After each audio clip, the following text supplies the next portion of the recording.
परिक्रमा मार्ग, मिथिला कुंज, वृंदावन, उत्तर प्रदेश। आओ सभी मिलजुल कर करें संकीर्तन और संत सेवा। कलयुग केवल नामधारा। आपके पुत्र पौत्र जिनके लिए आपने करोड़ों रुपए की संपत्ति छोड़ी है, वे आपके नाम से श्राद्ध पक्ष या अन्य किसी दिन में एक बार ब्राह्मण साधु संत का भोजन या हरिनाम संकीर्तन कराएं या ना कराएं, लेकिन संस्था ये गारंटी देती है कि आपके नाम से केवल इस जीवन में ही नहीं बल्कि आपके मरने के बाद भी एक दिन का संकीर्तन और श्रीधाम वृंदावन में एक संत का भोजन प्रतिदिन आपके नाम से चलता रहेगा। छोटी सी राशि में इतना बड़ा पुण्य, तो आप आज ही सेवा प्रकल्प से जुड़ें और कमाएं शाश्वत महापुण्य। मरने के बाद यमराज के पूछने पर आप गर्व से कह सकते हैं कि आपने एक ऐसा पुण्य किया है जिसके कारण आप स्वर्ग के ही नहीं बल्कि गोलोक वृंदावन के भी अधिकारी हैं। 21,000 की राशि में महान पुण्य तो आप प्राप्त करेंगे ही, साथ ही साथ आप संस्था के आजीवन सदस्य माने जाएंगे और साथ ही आश्रम आने पर साल में 3 दिन तक निशुल्क ठहरने एवं भोजन की व्यवस्था इसी राशि में प्राप्त करेंगे। मात्र 21,000 की राशि में 21 पीढ़ियों के लिए पुण्य की गारंटी आप प्राप्त कर सकते हैं। जब तक अखंड संकीर्तन चलता रहेगा तब तक आपको ये पुण्य फल प्राप्त होता रहेगा, क्योंकि ये हरिनाम अखंड संकीर्तन उन महान नाम जापक भजनादि संत के सानिध्य में चल रहे हैं जो व्यांगक प्रतिमूर्ति है और जो स्वयं हर पल भगवान नाम जाप करते रहते हैं, जिनके लिए सारा संसार ही परिवार है। प्रतीक वृंदावन में आपका हार्दिक स्वागत है। आप एक दिन का संकीर्तन करा सकते हैं। 1500 रुपए एक दिन के संकीर्तन के लिए, 15,000 रुपए एक माह के संकीर्तन के लिए।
स्वभावतोपास्त समस्त दोषम अशेष कल्याण गुणैकराशिं विहंगिनं ब्रह्म परं वरेण्यं ध्यायेम कृष्णं कमलेक्षणं हरिं अंगे तु वामे वृषभानुजां मुदा विराजमानां अनुरूप सौभगां सखी सहस्रैः परिसेवितां सदा स्मरेम देवीं सकलिष्टकामदां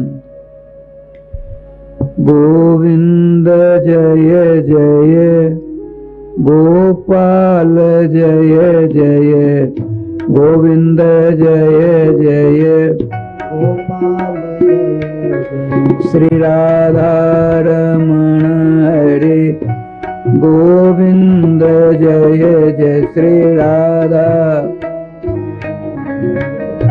गोविंद जय गोविंद जय जय गोपाल जय जय गोविंद जय गोपाल जय जय श्री राधा रमण हरे गोविंद जय जय श्री राधा रमण हरे गोविंद जय जय गोविंद जय जय प्यारे गोपाल जय जय गोविंद जय जय प्यारे गोपाल जय जय श्री राधा रमण हरे गोविंद जय जय श्री राधा रमण हरे गोविंद जय जय श्री राधा रमण हरे गोविंद जय जय श्री राधा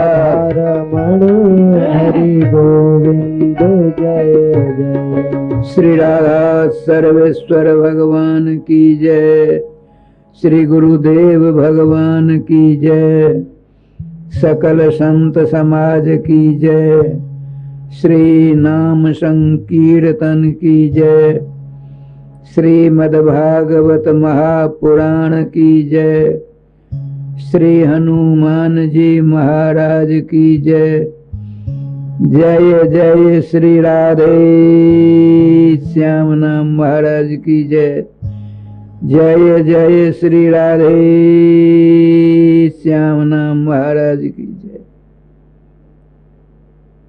जय श्री राधे समादरणीय पूज्य चरण भगवत चरणानुरागी श्रोतृवृंद हमको आपको सबों को सबसे पहले चारों युगों के वैष्णवाचार्यों के चरणों की धूलि को अपने मस्तक पर धारण करते हुए अपने अपने इष्ट श्री रामकृष्ण के मंगलमय मधुमय आनंदमय तथा रसमय नाम को अपने गले का हार बनाते हुए श्रीमद् भागवतामृत का रसास्वादन करने का सफल प्रयास करना चाहिए। जय श्री राधे। प्रसंग चल रहा है श्रीमद् भागवत महापुराण में सर्वप्रथम श्रोता का। 3 प्रकार के श्रोता होते हैं, उत्तम, मध्यम और अधम, जिसको कहते हैं प्रथम श्रेणी, द्वितीय श्रेणी और तृतीय श्रेणी। तो प्रथम श्रेणी के श्रोता और वक्ता कौन, द्वितीय श्रेणी के श्रोता और वक्ता कौन तथा तृतीय श्रेणी के श्रोता और वक्ता कौन।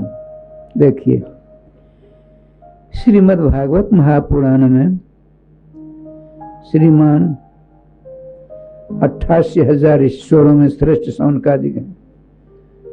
सुनक जी ब्राह्मण श्रेष्ठ हैं, उनके पुत्र भगवान शंकर जी ही स्वयं बने हैं, उनका नाम है शौनक। शौनका आदि सत्य शौनकादय।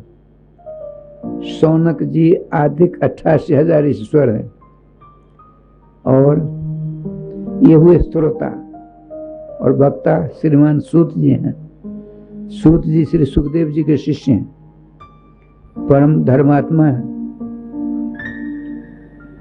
श्रीमान सूत जी ने सोचा इन 88,000 ब्राह्मणों को भागवतामृत का रसास्वादन कराने का हमें सौभाग्य प्राप्त हुआ है। मुझ जैसा कौन होगा वक्ता। श्रीमान शौनकादिकों ने सोचा श्रीमद् भागवत महापुराण को श्रवण करके हमारी संसार में बड़ी ख्याति होगी, इसलिए इनको तृतीय श्रेणी मिली। द्वितीय श्रेणी के श्रोता वक्ता कौन? भगवान वेदव्यास जी महाराज। एक ओंकारात्मक वेद था, उसको 1,00,000 मंत्रात्मक 4 वेदों में विभाजित किया, जिनका नाम है ऋग्वेद, यजुर्वेद, अथर्ववेद और सामवेद। इसके बाद महाभारत में 1,00,000 श्लोक हैं। फिर 3,82,000 श्लोकात्मक 17 पुराण बना डाले, फिर भी शांति नहीं मिली। नामाश्रय लेते हैं, भगवान नारद जी आते हैं, इनको नाना प्रकार के उपदेश दे करके आपने कहा, आपने अब तक जितने ग्रंथों का निर्माण किया है उनका दोहन करिए, उनका मंथन करिए। उनमें से परमहंसों के लिए, साधु संतों के लिए नाम रूप लीला धाम को छांट करके अलग पुस्तक बनाई, अलग ग्रंथ बनाई। क्यों? इतने ग्रंथों को बनाने के बाद भी वेदव्यास जी को स्वयं को शांति नहीं मिल रही है। ऐसा क्यों हुआ? कि अवैष्णव थे। अब आपने वैष्णवी दीक्षा ली, वैष्णवी दीक्षा ले करके श्रीमद् भागवत महापुराण का पारायण किया तो शांति मिली। देखिए, भगवान वेदव्यास जी श्रोता हैं, अब भगवान देवर्षि नारद जी दोनों का नाम 24 अवतारों में आता है। देवर्षि नारद जी भी 24 अवतार में हैं, वेदव्यास जी 24 अवतार में। लेकिन जब श्रेणी की बात हुई तो वक्ता देवर्षि नारद जी को द्वितीय श्रेणी मिली और श्रोता वेदव्यास जी को द्वितीय श्रेणी मिली। क्यों? अपनी शांति की खोज कर रहे थे, निज शांति की खोज। तृतीय श्रेणी के श्रोता वक्ता प्रतिष्ठा के लाभ में आ गए, इसीलिए तृतीय श्रेणी। इनको स्वयं की शांति मिली, इसीलिए स्वयं को शांति नहीं प्राप्त हो रही, शांति मिले इसलिए आपने मंत्रोपदेश लिया और श्रीमद् भागवत का प्रणयन किया। इसीलिए द्वितीय श्रेणी के श्रोता हुए वेदव्यास जी और द्वितीय श्रेणी के वक्ता हुए देवर्षि नारद जी। अब आइए, पांडुकुल भूषण राजा राजेश्वर, उत्तरा के लाल अभिमन्यु कुमार परीक्षित जी को ध्यान से सुनिए, पीछे मनन करना। प्रथम श्रेणी क्यों मिली? ब्राह्मण कुमार का साप मिला है। 7वें दिन मेरे पिता गले में तूने जो सांप पहनाया है, वही सांप तक्षक बनकर तो उसको काट खाएगा। इसको रोकने की क्षमता ब्रह्मांड में किसी में नहीं है। जब इनको मालूम पड़ा सबों का परित्याग करके विष्णुपति माँ गंगा के पावन तट पर उत्तराभिमुखी होकर बैठे हैं, यह सूचना पूरे ब्रह्मांड में फैल गई। देवर्षि ब्रह्मर्षि राजर्षि सब के सब उपस्थित हो जाते हैं, हजारों की तादाद में। यथासमय अपने सबों का सम्मान किया और प्रश्न किया। क्या प्रश्न किया सो देखिए, अपने लिए कुछ नहीं। जिस किसी को यह मालूम पड़ा मेरी मौत 7वें दिन होगी, उस मरण धर्मा को किस देवता के नाम का सहारा लेना चाहिए, किस देवता के चरणों की पूजा अर्चना फिर सिरा दे अर्चना करनी चाहिए, किस देवता का ध्यान करना चाहिए। इससे विपरीत बात हो तो बताइए। श्रीमान परीक्षित जी का प्रश्न है। श्री श्याम सुंदर सुखदेव जी के रूप में प्रकट हो जाते हैं। स्कंद पुराण में लिखा है, नंदन नंदन रूपम श्री सुख भगवान ऋषि ही। नंदन नंदन वसुदेव नंदन नहीं, नंदन नंदन ध्वज मुरली मनोहरा प्रियकांत श्री श्याम सुंदर ही व्यास नंदन श्री सुखदेव के रूप में प्रकट हो जाते हैं और सिंहासन में बैठकर और लक्ष्यदार भागवत जी का मांगलिक उपदेश देना प्रारंभ कर दिया। दोनों को प्रथम श्रेणी क्यों मिली? श्रीमान परीक्षित को अपनी चिंता नहीं है, ब्रह्मांड के समस्त जीवों की चिंता है, जो मरने के लिए आया है। मरेगा, जन्म लेगा, मरेगा, जन्म लेगा, पुनरपि मरणम, पुनरपि जननम, पुनरपि मरणम, पुनरपि जननी जठरे शयनम, ये संसारे खलु दुस्तारे, कृपया पारे पाए मुरारे। आज शंकराचार्य जी अपनी चरपट मंजरी नाम के ग्रंथ में लिखते हैं, जन्म के बाद मृत्यु, मृत्यु के बाद जन्म, जन्म के बाद मृत्यु, मृत्यु के बाद जन्म, यह चक्र नहीं छूटता है। क्यों?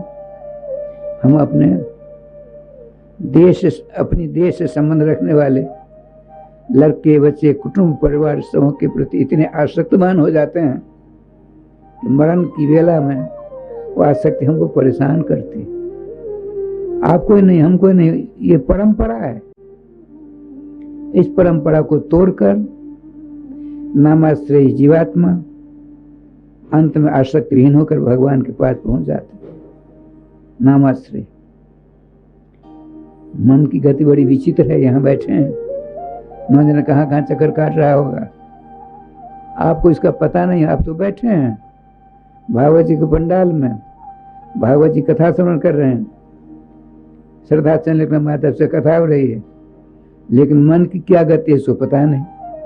भगवान श्री कृष्ण से गीता में अर्जुन ने पूछा, भगवान आप कहते मन को निगड़ा करके पद्मासन लगाकर दोनों नेत्रों को नासिका के अग्रभाग में टिकाओ, मणिराम को भस्म करो। आप कहते मन को भस्म करो तो असंभव है। चंचलम ही मना कृष्ण प्रमाथि बलवदृढ़ तस्याहम निग्रह मन्य वही वायु दुष्करम। हे प्रभु, जैसे आज तक सृष्टि के प्रारंभ से आज तक ऐसा कोई वैज्ञानिक नहीं हुआ जो हवा को एक कमरे में बंद करके रख ले। संभव है क्या? है संभव नहीं है। जैसे हवा को, वायु को कमरे में बंद करने की क्षमता किसी वैज्ञानिक को नहीं है, उसी प्रकार से मन को निग्रह करना बहुत ही कठिन है। जैसे वायु को भस्म नहीं किया जा सकता, उसी प्रकार से मन को भस्म नहीं किया जाता। कौन ऐसा उपाय बताइए? भगवान का दो उपाय हैं। अभ्यास कौन थे वैराग्य शीघ्र, अभ्यास जो के द्वारा, जैसे मेरा सुंदर स्वरूप दिव्य झांकी से युक्त चित्तपट के सामने रखे, चरणों से लेकर के पहले मेरे चरण को देखे, फिर उंगलियों को देखे, उंगलियों की नखों को नखों को देखे, नखों के प्रकाश को देखे, प्रकाश का दर्शन करते आगे बढ़े नखों को, फिर उंगलियों को, फिर दोनों चरणों को, फिर घुटना को, जंघा को, कटी प्रदेश को, नाभि को। मन सुस्थिर रहेगा तब ना। मन भक्कर चला गया पटना, तब कैसे काम चलेगा? बात बताते हैं। मन चला गया बम्बई, जहां जहां आपने यात्रा की है वहां वहां मन एक सेकंड में पहुंच जाता है। सेकंड तो बहुत समय हो गया, आपको पता नहीं पड़ता है। कभी कभी ऐसा होता है, हमने न दृष्ट श्रुता व मनसान चिंतन, न हमने देखा है, न सुना है, न चिंतन किया है, वहां भी मन पहुंच जाता है। ऐसा होता है, हमने अनुभव किया हुआ। ठाकुर जी के पास देख के लीला हुई, कटी प्रदेश में पहुंचे, वहां से ऊपर चले, उदर के दर्शन किए। भगवान कहते हैं अर्जुन को, मेरे उदर में, पेट में 3 बलियां हैं, रेखाएं, उनको देखे। फिर गहरी, मेरा हृदय गहरा, उसको देखे। फिर वक्षस्थल ऊंचा है, आजानुलंबित भुजाएं हैं मेरी, उनको देखे। फिर गिरवा है शंख के समान, चूक में गड्ढा है, होठ मेरे लाल लाल हैं, दर्पण के समान, शीशा के समान, ऐना के समान दोनों हमारे कपोल हैं, तोता के समान नासिका, समूह कर दोनों हमारे कान बराबर हैं, उनको देखे। उसके बाद लंबी लंबी आँखें हैं, उन लंबी लंबी आँखों में लाल लाल डोरे के चिन्ह हैं, उनको देखे। फिर धनुषाकार भिक्षु के देखे, भ्रुकुटी को। उसके बाद उन्नत बाल को देखे, ललाट को। फिर काले काले घुंघराले बाल को देखकर मन को वहाँ थोड़ी देर विश्राम करना, देख के बहुत थकावट हुई ना। चरणों के नख के आभा को देखता देखता वहाँ तक आया है, तो परिश्रम में पड़ा है ना। मेरे काले काले घुंघराले बाल के पास उसे थोड़ा विश्राम करने दे। लेकिन मन को छूट नहीं दे। मन को छूट होगी तो सत्यानाश हो जाएगा। फिर मन को जैसे आरोहण किया था चारा तो उसी पर अवरोहण करो। बालों से ललाट, भ्रुकुटी, नेत्र, नासिका, कर्ण, जुगर, कपोल, होठ, चिबुक, कंठ, उन्नत वक्षस्थल, आजान लंबित भुजाएं, हृदय, त्रिबल युक्त उदर, जंघा, घुटना, दोनों चरण, दोनों चरणों की अंगुलियां, नख और उसके प्रकाश। इस प्रकार से अभ्यास करेगा, आपका मन आपके बस में हो जाएगा। बिना लगाम के घोड़े के समान मन है, बिना उसको निग्रह के काम चलने वाला नहीं है। वह वैराग्य अभ्यास जो हो इस प्रकार से। वैराग्य मान, अरे मेरे पिता पितामह पर पितामह कहाँ चले गए? जो यहाँ आता उसको जाना ही पड़ता है, तो उसके लिए संग्रह करने की आवश्यकता है। क्यों नहीं भगवान नाम लिया जाए? भगवान की समस्त विभूतियां हैं, समस्त वस्तुओं में भगवत दर्शन करें, ये वैराग्य है। क्षणभंगुर संसार में कुछ नहीं है, और क्षणभंगुर शरीर है। क्षणभंगुर अनित्य शरीर के द्वारा नित्य भगवान सर्वेश्वर श्याम सुंदर को प्राप्त करना ही एकमात्र उद्देश्य होना चाहिए। भगवान श्री कृष्ण कहते हैं अर्जुन को कुछ नहीं चाहिए, तुम शुद्ध मुक्त स्वरूप में हुए, या आप हमारी आपकी तरफ से वकालत कर रहे हो।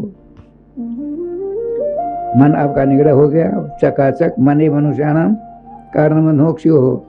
धर्मशास्त्र कहता है मन ही मनुष्यों को बंधन में जकड़ देता है, और मन ही भगवान सर्वेश्वर के साथ पहुंचा देता है, पास पहुंचा देता है। श्रीमान परीक्षित जी श्रोता है, उनको क्या चाहिए? लड़के बच्चे, कुटुंब परिवार, सगे संबंधी कुछ नहीं, कृष्ण चाहिए। कृष्ण कृष्णार्थी श्रोता है। भक्ता सुखदेव जी कृष्णार्थी, इसे दोनों मेल हुआ, और दोनों प्रथम श्रेणी के श्रोता वक्ता हो गए। बात समझ में आई? ये श्रीमान सुखदेव जी कहते राजन, संसार अनित्य है, जिसको तुम देख रहे हो, जिसका चिंतन करते हो, जिसका स्मरण करते हो, सब के सब क्षणभंगुर हैं, नष्ट होने वाले हैं। इनका चिंतन कर कोई लाभ नहीं होगा। तुमको चिंतन करना है सर्वेश्वर श्री श्याम सुंदर के माध्यम से। सर्वेश्वर श्याम सुंदर के चरणों का चिंतन करो, चकाचक हो जाओगे। वो कैसे होगा? नाम के द्वारा। नामार्थी हो जाओगे, नामाभ्यासी हो जाओगे। धीरे धीरे नाम भगवान तुमको नामी के पास पहुंचा देंगे।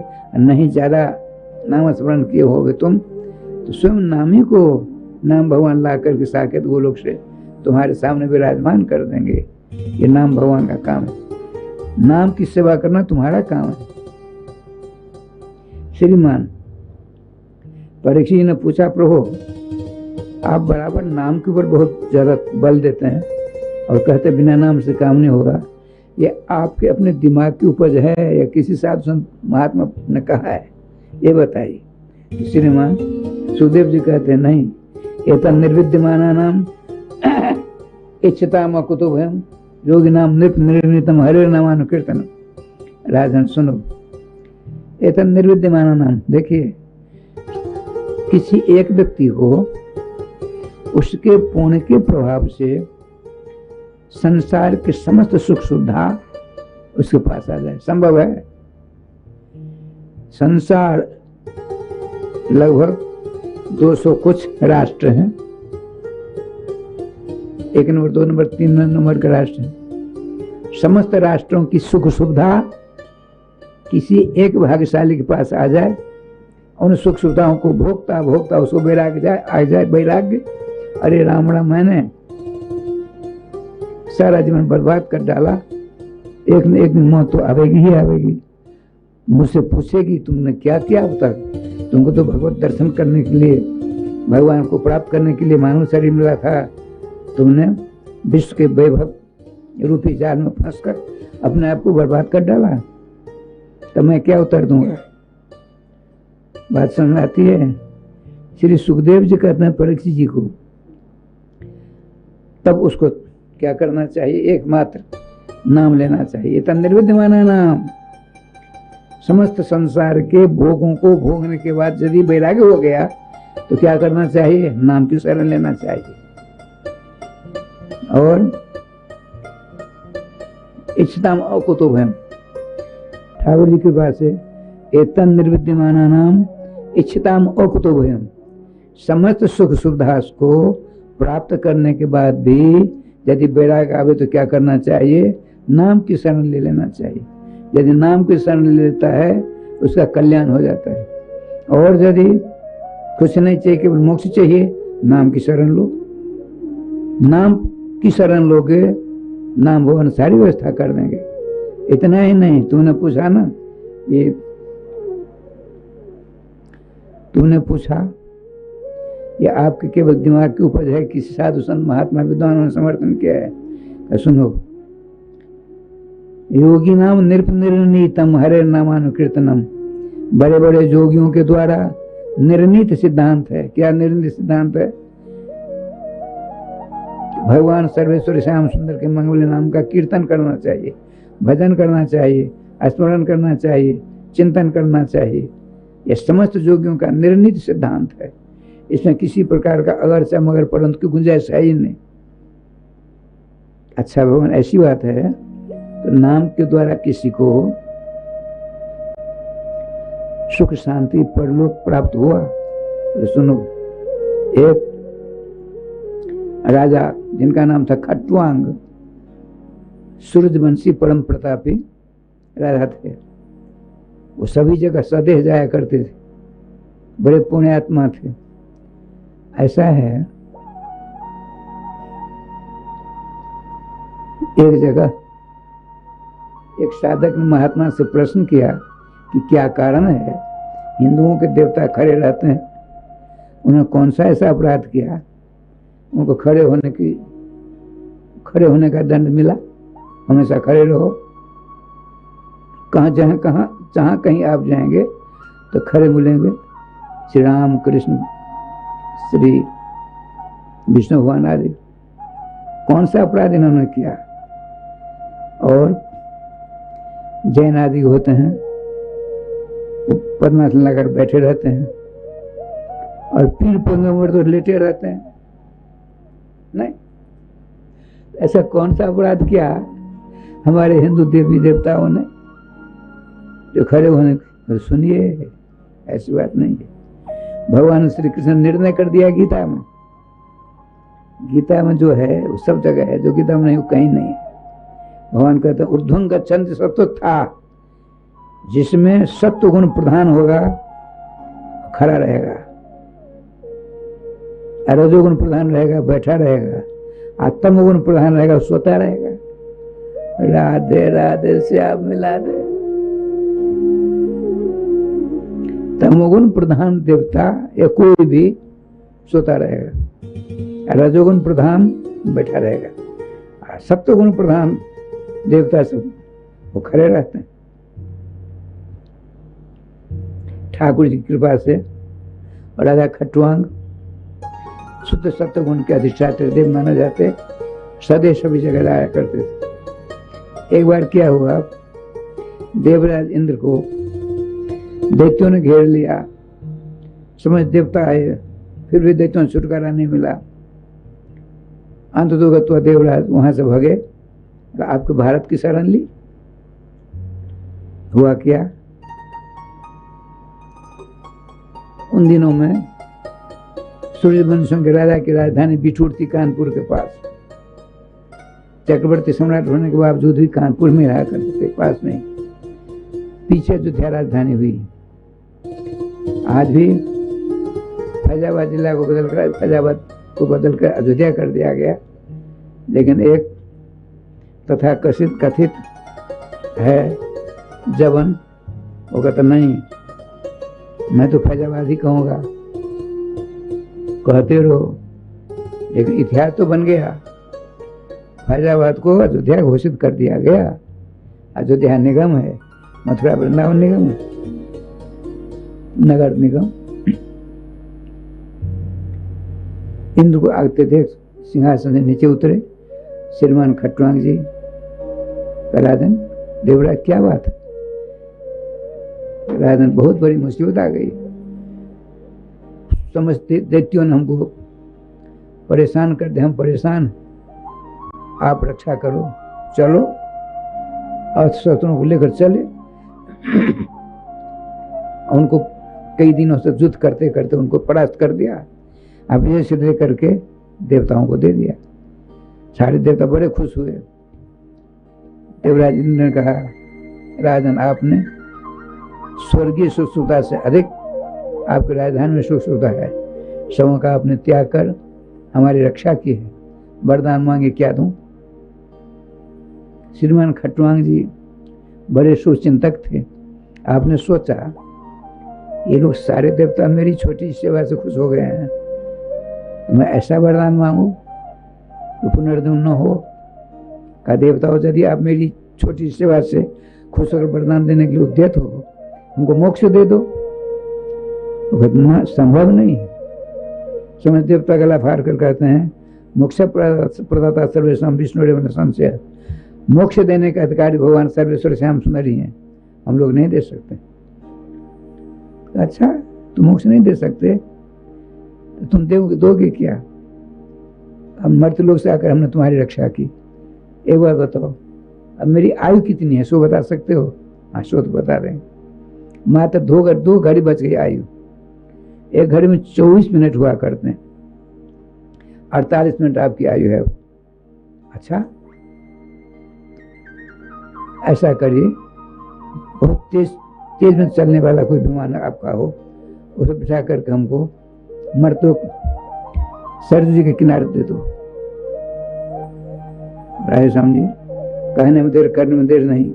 वहां से सरजू किनारे आते हैं, पद्मासन लगाकर भगवान का नाम लेते लेते विमान आता है। विमानारूढ़ होकर के श्रीमान खट्टवांग जी नाम के प्रभाव भगवत धाम चले गए।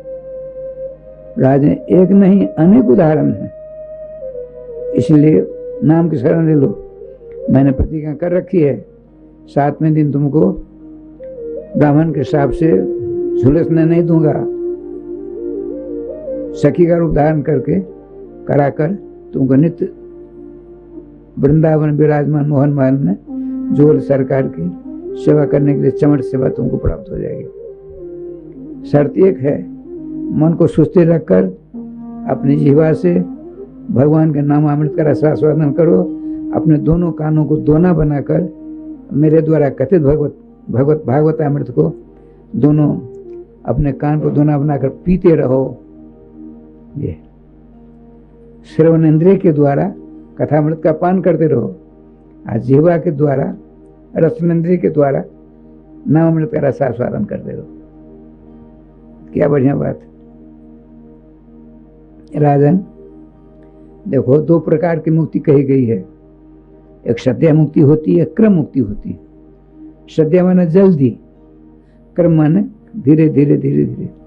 जैसे एक चेटी है, उसको छत पर चलना है तो प्रयास करती है, 1 फुट चढ़ी, नीचे गिर पड़ी, फिर जोर लगाया 2 फुट 4 फुट, 2-4 दिनों के बाद वो छत पर पहुंची गई। तो साधक नाना प्रकार के प्रयास करके मुक्ति प्राप्त करता है। यह कई जन्म लग जाते हैं इसमें। क्रम मुक्ति, अश्रद्धा मुक्ति, ये विहंगम मार्ग है। एक विहंगम मार्ग होता है पिपील का कहते हैं चेटी को, अब विहंगम कहते हैं विहायसा गच्छन्ति जेते विहंगमा, अर्थात पक्षी आंगन से उड़ेगा, छत पर चला जाएगा अपने दोनों पंखों के सहारे। इसी प्रकार से जो नामामृत का रसास्वादन कर रहा है, हमेशा नामामृत का रसास्वादन और नाम भगवान उसको बहुत जल्दी भगवान के पास पहुंचा करके भगवत चरणारविंद का रसास्वादन कराता कराता उसको सदा वहीं रहने के लिए व्यवस्था कर देंगे नाम भगवान। जो अपनी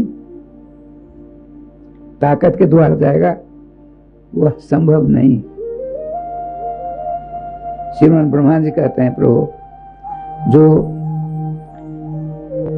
ज्ञानी लोग होते हैं, जन्नेरे विंदाक्ष विमुक्त मानिना, जो अपने को मुक्त समझते हैं, हे अरविंदाक्ष, हे कमल दल नेत्र भगवान, अपने आप को जो सबल समझते हैं, ज्ञान के मार्ग के द्वारा परम पद को प्राप्त कर लेते। आरुह्य कृष्ण ने परम पदम ततः पतंती, काफी समय लगते हैं, बड़ी मुश्किल से उस परम पद को प्राप्त कर लेते हैं, लेकिन वहां से पतंती, वहां से गिर पड़ते हैं। क्यों? अनादित्य उसमें दंग है। आपके चरणों का समाधान जो नहीं किया उन्होंने, आपके चरणों की भक्ति नहीं करने से उनको अपनी ताकत का भरोसा था, ज्ञान का भरोसा था, वैराग्य का भरोसा था, तपोबल का भरोसा था, उनके द्वारा परम पद को प्राप्त कर लिया, लेकिन तथा पतंती, वहां गिर जाते हैं। किंतु तथा नते माधव तावका क्वचित, हे माधव, जो आपके हो गए हैं, आपके मंगल में नाम रूप लीला धाम आदिकों का अनुसंधान करते रहते हैं, उस प्रकार से पतित होते हैं, नहीं गिरते हैं। क्यों? तो अभिभूता, आप अपनी गदा लेकर के उस नाम जाप की इर्द गिर्द में चक्कर काटा करते हो, बड़ी बड़ी मुसीबतों को पार करके आपको प्राप्त कर लेता है। इतना है नहीं, बिना यकानिक अपमूर्त सुप्रभु, विघ्नों के बहुत सारे विघ्न आते हैं, विघ्नों के सेना समूह के सेनापति, और सेनापति किसी राष्ट्रपति का होगा ना, सेनापति के राष्ट्रपति के मस्तक पर पांव रख करके आपके पास पहुंच जाता है। आज तो कोई गया, कैसे नहीं गया? और ध्रुव जी मृत्यु के मस्तक पांव रख करके, मृत्यु और मूर्धनि पदम दत्वा आरुहा धुतंग्रहम, मृत्यु के मस्तक पर चरणों को रख करके बहुत धाम को जाते हैं श्रीमान ध्रुव जी महाराज। गोविंद जय जय गोपाल जय जय, गोविंद जय जय गोपाल जय जय, श्री राधा रमण हरि गोविंद जय जय, श्री राधा गोविंद जय जय, श्री वृंदावन बिहारी लाल की जय। राजन, इसीलिए अपनी ताकत बिल्कुल काम नहीं करती है, उसका सहारा मत लो। जैसे तैसे तेरो हो प्रभु, जैसे तैसे तेरो। बताते हैं, हमने दर्शन किए हैं, भागलपुर के ब्राह्मण देवता थे, उनको 2 बच्चे थे, पत्नी मर गई, छोटे छोटे बच्चों को साथ लेकर चले आए, स्वयं तो तटीय स्थान के शिष्य बने, और दोनों बच्चों को हमारे काका गौरी थे श्री संत कुमार दास जी महाराज टोपी उनके शिष्य बना डाले। अब कोई नहीं है तो क्या कहा करते थे, श्याम जी हमारे हैं, श्याम जी हमारे, एक और कुछ नहीं बोलते थे। खाते समय श्याम जी हमारे, सोते समय श्याम जी हमारे, टट्टी पेशाब करते समय श्याम जी हमारे हैं, श्याम जी हमारे करते करते श्याम जी के प्यारे बन गए। ये थे भाव ही भाव कारण है। जो भगवान का हो जाता है, जो आपका हो जाता है, श्याम जी एक नौकर है आपका, आपकी छाया के समान आपकी सेवा करता है, तो बीमार पड़ता है तो आप उद्विग्न हो जाते हैं, अरे राम राम, इसके बिना तो मेरा जीवन दुहर हो जाएगा। नाना प्रकार के प्रयास करके उसको ठीक करते हो ना। जो आपका हो गया है, आपका हार मांस शरीर, आपका सहारा जो से ले लिया, वो बीमार पड़ता है तो उसकी देख रेख स्वयं आप करते हो। भगवान वो स्वामी जी यहाँ तक कहते हैं, प्रणत कुटुंब पाल रघुराई, जिसने भगवान श्याम सुंदर के एकमात्र चरण शरण ले ली है, तो भगवान क्या करते हैं, उस अपनी शरण में आए हुए की देख रेख नहीं करते, उसके माता पिता, उसके भाई बंधु, उसके साले आदि, प्रणत कुटुंब पाल, कुटुंब सब आ जाते हैं, राधे राधे राधे राधे। ऐसे प्रणत कुटुंब पाल को छोड़ करके आप इधर उधर बकरी पाल, भेड़ा पाल आदि के शरण जाओगे तो क्या होगा, दुर्दशा होगी ना। इसलिए एकमात्र गोपाल की शरण लेकर के चकाचक हो जाना चाहिए, उनके मंगल नामामृत का रस आस्वादन करते रहना चाहिए। श्रीमान सुखदेव जी कहते हैं, राजन देखो, एक बार श्रीमान नारद जी पहुंचते अपने पिताजी के पास, ब्रह्मा जी के पास। ब्रह्मा जी को कहा क्या चाहिए? भगवान आपको जो ज्ञान है हमको दो। आपने भगवान श्री कृष्ण से जो ज्ञान प्राप्त किया हमको दीजिए। कौन सा ज्ञान? श्रीमद् भागवत रूप ज्ञान। भगवान श्री कृष्ण ने ब्रह्मा जी को, शंकर जी को, विष्णु जी को भागवत जी का पाठ पढ़ाया था। तो अपने बालक देवर्षि नारद जी की वाणी श्रवण करके बड़ा प्रेम हुआ, तो अपने पुत्र देवर्षि नारद जी को श्रीमद् भागवत महापुराण का पूरा पाठ पढ़ा दिया। क्या सुनो, हमने तुमको पढ़ा दिया, तुम जाओ इसका प्रचार प्रसार करो। कैसे करोगे? तो बताते हैं उसमें,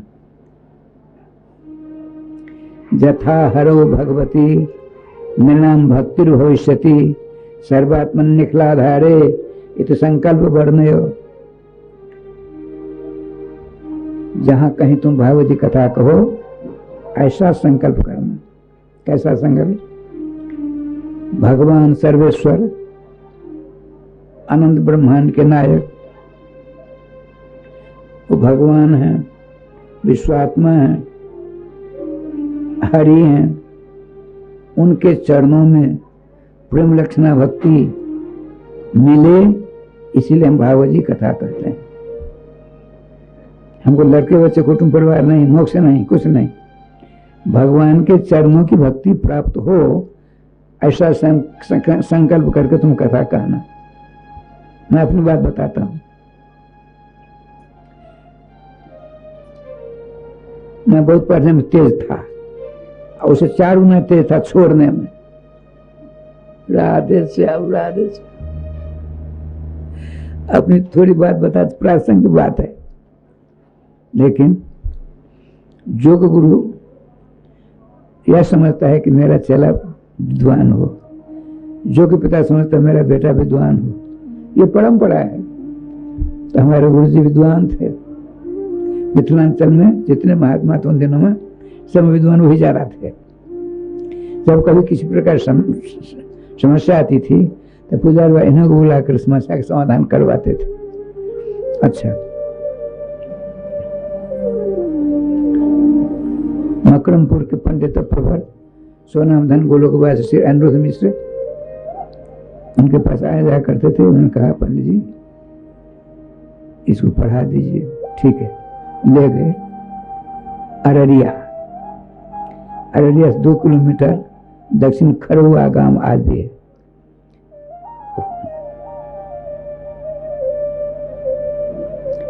कालीकांत झा जी थे, उनके हमको रख दिया। भोजन भाजन वहां करते तो वहां से पढ़ने जाते थे। 6 महीने में बहुत कुछ पढ़ लिया। जो 5-7 वर्षों से पढ़ रहे थे उनको पढ़ाने लगा, विचार विमर्श करने लगा। एक महात्मा जी पहुंचे, अरे क्या करते हो, पढ़ना लिखना ब्राह्मण का काम है, भले साधु सीताराम। चलो, कहाँ? गिरनार राजगिरी, पुरुषोत्तम महीना राजगिरी चलो।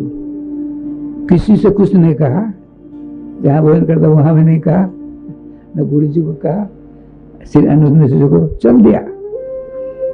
दूसरे या तीसरे दिन पहुंचे राजगिरी, वहां मक्खियों का भरमा। जीवन पहले पहले गया, अब जीवन फिर दोबारा नहीं जाऊंगा। राधे श्याम, राधे श्याम। वहां राधे श्याम जी मलेरिया पकड़ लिया, मलेरिया ने पकड़ लिया। बुखार के मारे में ऐसा ऐसा करने लगा, ठंड के मारे। महात्मा तो महात्मा होता, हमको छोड़कर चला गया। मैं अकेला रह गया, कभी कोई निकला नहीं था। हमारे गुरुजी समझते थे पढ़ रहा है अररिया में। 2-3 दिन ऐसे रहना, खाना न पीना कुछ नहीं। इस बीच में मैं 3-4 पोथी पता लेकर हाथ देखते उनको दिखलाया बारी बारी से। सबों ने यही कहा आपके हस्त रेखा नहीं, आपके हस्त रेखा में विद्या नहीं है। बड़ा खुश हुआ, बहुत खुश हुआ, पढ़ना नहीं पड़ेगा। छोटा बाबा जी बना रहूंगा, छोटा चंद हृदय से खुश हुआ। लेकिन खाना पीना कुछ नहीं, बुखार था। मैं बैठा था, एक पंडित जी आए, 5-7 विद्यार्थियों को लेकर वहाँ हवन कुंड था। हमको देखा, मैं बार बार गुरु जी की ओर देखता था। बाबा जी कहाँ के रहने वाले हो? मैं तो हिंदी फिंदी जानता है नहीं, मैथिली भाषा में कहा। जो प्रश्न का उसका उत्तर दिया मैथिली भाषा में। अच्छा लोकनाथ पढ़ते हो? हाँ गुरु जी पढ़ता। कहाँ पाठ चलता है? संज्ञा प्रकरण हो गया, पंचसंधि हो गई, खडलिंग हो गया, हमारा धातु प्रकरण चलेगा। कुछ पूछूं? पूछिए। हमको कंठ था, 5-6 प्रश्न किए, हमने सकाचक सूत्र वृत्ति से कर दिया। बहुत खुश हुए। बाबा जी मेरे विद्यालय में रहोगे? नहीं मैं नहीं रहूंगा, हम अपने गुरु जी के यहाँ जाऊंगा, हम सारी व्यवस्था कर देंगे। गुरु जी हमको हमारे गुरु जी के पास भेजवा दिए, हमारा पैसा नहीं है, आप हमको टिकट करवा दिए, अपना पता लिख दीजिए, हम वहां जाकर गुरु जी से पैसा लेकर आपको भेज दूंगा। सत्य असत्य का तुरंत भान हो जाता है। बहुत दिनों की बात है, स्वतंत्र भारत से पहले परतंत्र भारत की बात बताता हूं मैं। राधे उन्हें टिकट कटवा दें, एक विद्यार्थी तो भेज दें। नहीं आप गाड़ी पहुंचवा दीजिए। गाड़ी जैसे तैसे में आ गया। गुरु जी से मैंने कहा, हमने 4 हाथ दिखला लिया, है तेरे काम विद्या नहीं है। बड़े नाराज हुए। मेरी बात विश्वास है, हमको उन्हीं की बात पर, किसी की बात पर विश्वास नहीं, भगवान की बात पर हमको विश्वास नहीं, हमको अटूट विश्वास गुरु जी की बात पर। पहले भी था, आज भी है। मैं कहता हूं तुम चले जाओ वृंदावन, विद्या तुमको मिलेगी। पत्र लिख दिया। निम्बार विद्यालय के उन दिनों व्यवस्था बाबा माधुरदास उनके छोटे गुरु भाई, पत्र लिख दिया, तुरंत विद्यालय में चला गया। 151 विद्यार्थी, सबके सब। खूब तेज था मैं पढ़ने में, सबों का प्यारा बन गया। मैं अपनी प्रशंसा नहीं करता, बात बता रहा हूं। ठाकुर जी की कृपा से व्याकरणाचार्य हुआ, साहित्याचार्य हुआ, पुराना वेदांताचार्य हुआ, पुराणाचार्य।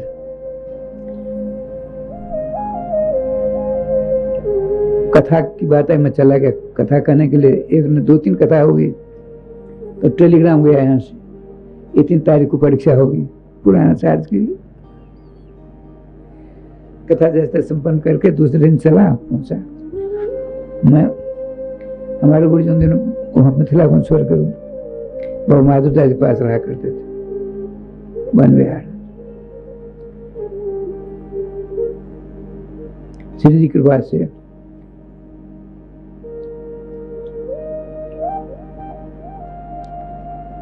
शाम को पहुंचा। अब 3 रात रह गई, परीक्षा चौथे दिन होगी। रात में पढ़ने लगा, पढ़ता पढ़ता सो गया। वह माधुर जान के राजेश साहब क्या करते हो? सो जाओ। सो गया। दिन में फिर बहुत सारी बातें होती, रात को पढ़ता। हमारी परीक्षा में जितनी पुस्तक उसमें एकावर्त में कर देता है। संस्कृत जानते ही था वो, विद्यापीठ इंटर कॉलेज में केंद्र था। लज्जाराम ललाम केंद्राध्यक्ष थे। ओ महाराज, उनके डर में हल नहीं सकते हो। हमको परवाह नहीं थी गुरु महाराज की कृपा से। 3 कापियां भरी पहले दिन। दुधराव शर्मा थे, बहुत अच्छे विद्वान थे। हम लिख रहे देख रहे थे, राधे श्याम जी थोड़ा उनके चरणों का स्पर्श किया। लिखे लिखे लिखे लिखे, चौथी कॉपी ली, 2 ही पन्ना लिखा, घंटी बज गई, ठीक है।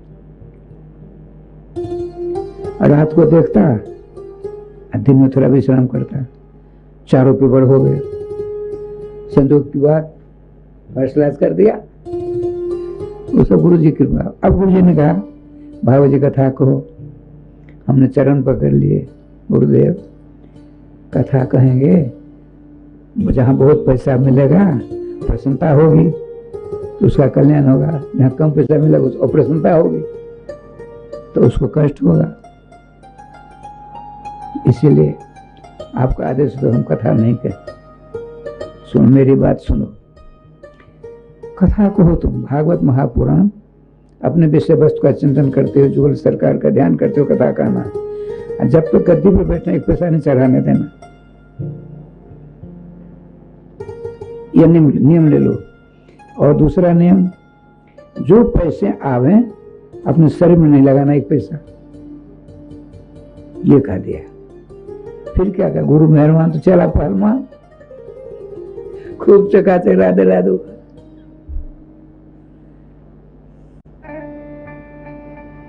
कहने का तात्पर्य, इच्छा नहीं होने के बावजूद भी गुरुदेव ने सारा कुछ करवा लिया अपने से, मेरे द्वारा, वही सब करवाने वाले। अन्यथा मेरे हस्तरेखा में तनिक विद्या नहीं, पीछे भी हमने दिखवाया। तो भागु मेट सके त्रिपुरा, त्रिपुरा माने गुरु जी। गुरु जी समस्त अमंगल को मंगल में परिणत करा देते हैं, ये है। अच्छा आइए, श्री जी कृपा से देवर्षि नारद जी को उनके गुरु जी, उनके पिताजी ब्रह्मा जी ने कहा, ऐसा संकल्प करके भागवत जी कथा कहना। क्या संकल्प है? सर्वात्मा सर्वेश्वर भगवान श्री हरि कृष्ण में भक्ति प्राप्त हो, ऐसा संकल्प करके भागवत जी कथा कहते लोग। क्या सुंदर रहा। लेकिन भागवत जी महात्मा लिखा है, कार्यता कन विपुल भागवती वार्ता गेहे गेहे जने जने कार्यता कन रोग है न कथा सारा तत्व कथा। कल युग में ऐसे ब्राह्मण होंगे, हमको 1 मन चावल दे देना, कथा सुन लो, कथा का सार इसीलिए समाप्त हो जाता है।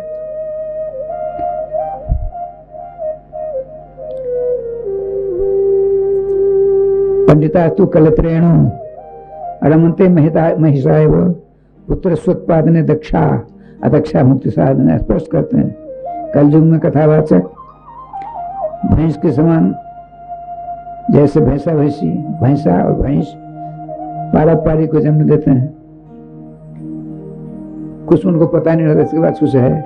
इसी प्रकार से पंडित लोग गाल बजाने वाले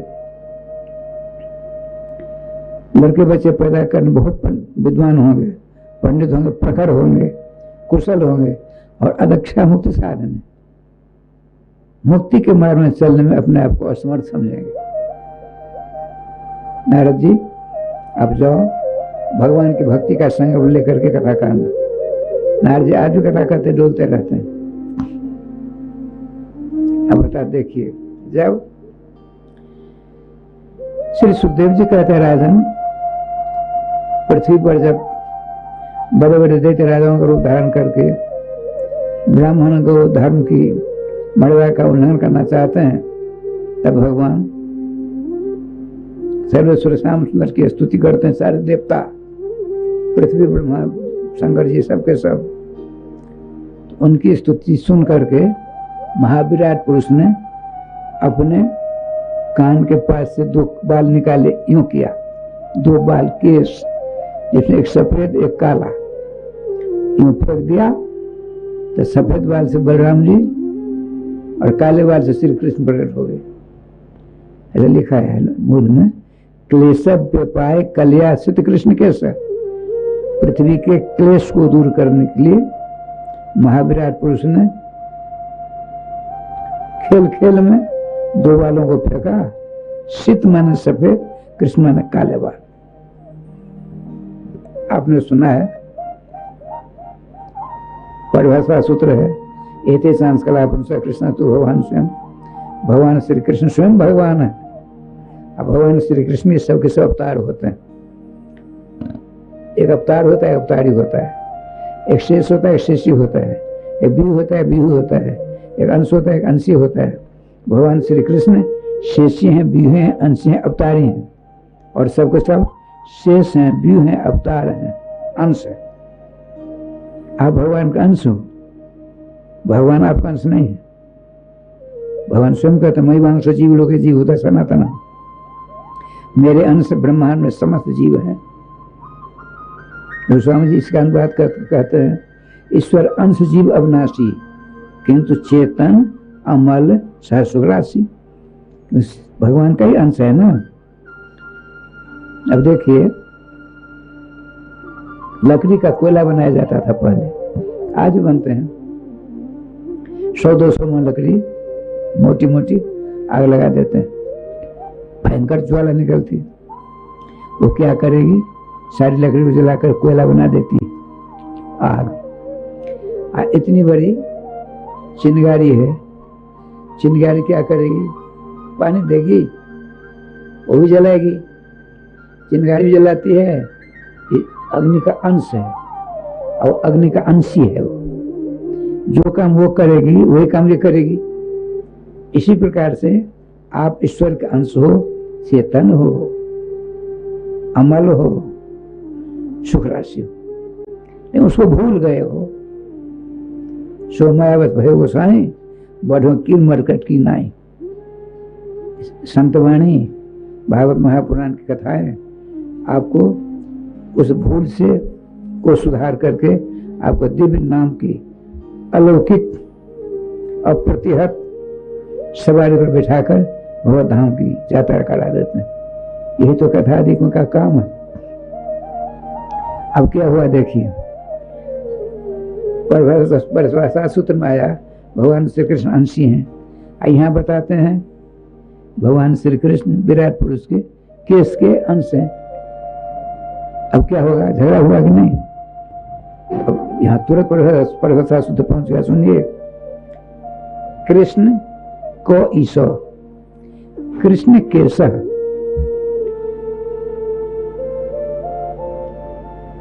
केशव व्यपाय कल्या शीत, शीत कहते हैं सफेद, शीत माने शंकर बाबा। आप प्रति वृंदावन जाएंगे, वहाँ शंकर बाबा का उनका नाम है रामेश्वर नाथ, वो सफेद है। कर्पूर गौरम करुणावतारम संसार सारम भुजगेंद्रहारम, सब कुछ है। शीत माने सफेद शंकर बाबा। और कृष्ण माने, देखिए कृष्ण 4 व्यक्ति के हित होते हैं। कृष्णम नारायणम वंदे, कृष्ण वंदे प्रजप्रियम, कृष्णम द्वैपायनम वंदे, कृष्ण वंदे प्रथा सुताम। कृष्ण माने नारायण भगवान, कृष्ण माने जसोदानंदन कृष्ण, कृष्ण माने वेदव्यास कृष्ण, कृष्ण माने अर्जुन कृष्ण। अर्जुन के 10 नाम में कृष्ण नाम भी है। श्याम वर्ण के प्रकरण किसका है? ब्रह्मा विष्णु शंकर। शीत माने शंकर, कृष्ण माने विष्णु। केश है धनेश का, धन धन ईशा धनेश, महेश महा ईशा महेश बनता है ना। इसी प्रकार से को माने ब्रह्मा। एतेषाम ब्रह्मा विष्णु शंकर नाम ईशः, ईशम शिशु धातु है, अर्थात ब्रह्मा जी के ऊपर, शंकर जी के ऊपर, विष्णु जी के ऊपर जिनका शासन है, वो कौन है? श्री कृष्ण मुरली वाले। परिभाषा कहीं खटपट होगी और परिभाषा दूर जाकर निर्णय बना कर देगा। उससे पहले आपने क्या सुना था? विराट पुरुष के काले सफेद बाल से श्री कृष्ण बलराम हुए। अब क्या हुआ? शंका समाधान हो गया ना। वहां भी नामकरण में भगवान परम प्यारे भक्त स्वरूप घोषणा कर आचार्य जी कहेंगे, नारायण समोगुणी श्याम सुंदर, हे नंद बाबा आपके छोटे बालक, जो रोहिणी गोदी में बैठे हैं, इनका नाम कृष्ण होगा और ये नारायण के गुणों के समान होंगे। नारायण के समान नहीं, नारायण का अनंत गुण है, एक दो गुणों के बराबर होंगे। छोटा हो गए, छोटे हो गए ना, नहीं। अच्छा श्री कृष्ण गुण ही समकश्चित अस्ति कोपि नारायण है। वो भगवान श्री कृष्ण अनंत गुण हैं, उन गुणों में से दो चार गुणों की बराबरी कोई कर सकता है, नारायण कर सकता है, क्योंकि साक्षात बेटा है श्री कृष्ण का। बाप के गुण बेटा में आते बहुत से, जैसे हमारे विजय साहब थे, कलेक्टर साहब, उनके मनोज जी बहुत से आए हैं, हम जानते हैं, तो उनको भी देखा। अरे इनको, इनके पिताजी को, इनके बाबा जी को, सबको हमने देखा है। राधे राधे, है ना? ठीक। इनके पिताजी कलेक्टर साहब, ऐसी बात सुना देता हूँ, ऐसा ऑफिसर मैंने अपने जीवन में नहीं देखा। बहुत सारे ऑफिसर देखे हमने। अरे घर पर चला 2-2 महीना रहते, कुछ शब्द बोलता हूँ, बड़े उनसे ऊपर वाले भी जाते थे, एक दिन में सारा काम कर देते। इसीलिए सब डरते थे, बड़े उनसे बड़े भी डरते थे। बहुत बड़े नक्षत्र थे वो, श्याम सुंदर कृपा से। श्री वृंदावन बिहारी लाल की जय। ठाकुर जी कृपा से बताते हैं, देखो एक दिन की बात, विदुर जी ने सोचा, मेरे भाई साहब जन्मांध धृतराष्ट्र अपने बच्चों को मुंह में पड़कर धर्माधर्म का विवेक खो बैठे।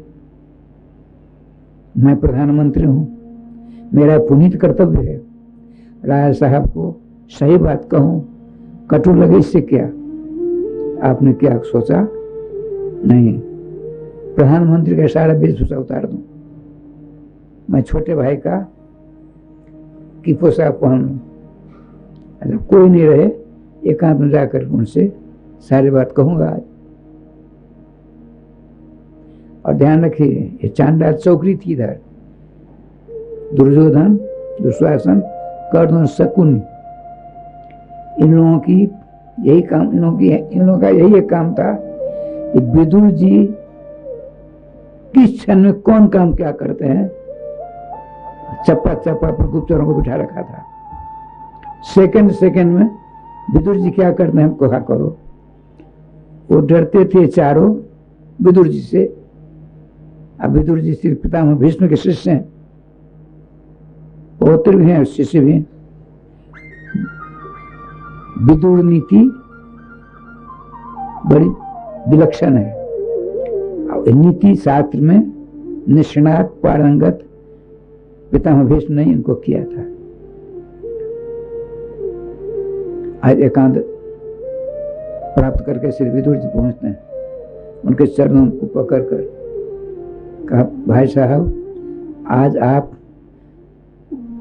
राजा नहीं हो, न मैं प्रधानमंत्री हूं, आप मेरे बड़े भाई हो, मैं आपका छोटा भाई हूं। बड़े भाई पिता के समान होते हैं, छोटे भाई बालक के समान होते हैं। आप मुझको अपना पुत्र समझ करके मैं जो कुछ निवेदन करता हूँ उसको जीवन उतारने का कष्ट करेंगे, जिससे क्या होगा, तो आपकी ख्याति बढ़ेगी, जस बढ़ेगा, और आपके बच्चे और आपकी प्रजा का कल्याण हो जाएगा। मैं और समस्त शास्त्रों का निचारा हुआ आपको कुछ कहने जा रहा हूँ। विदुर जी, कहो विदुर कहो।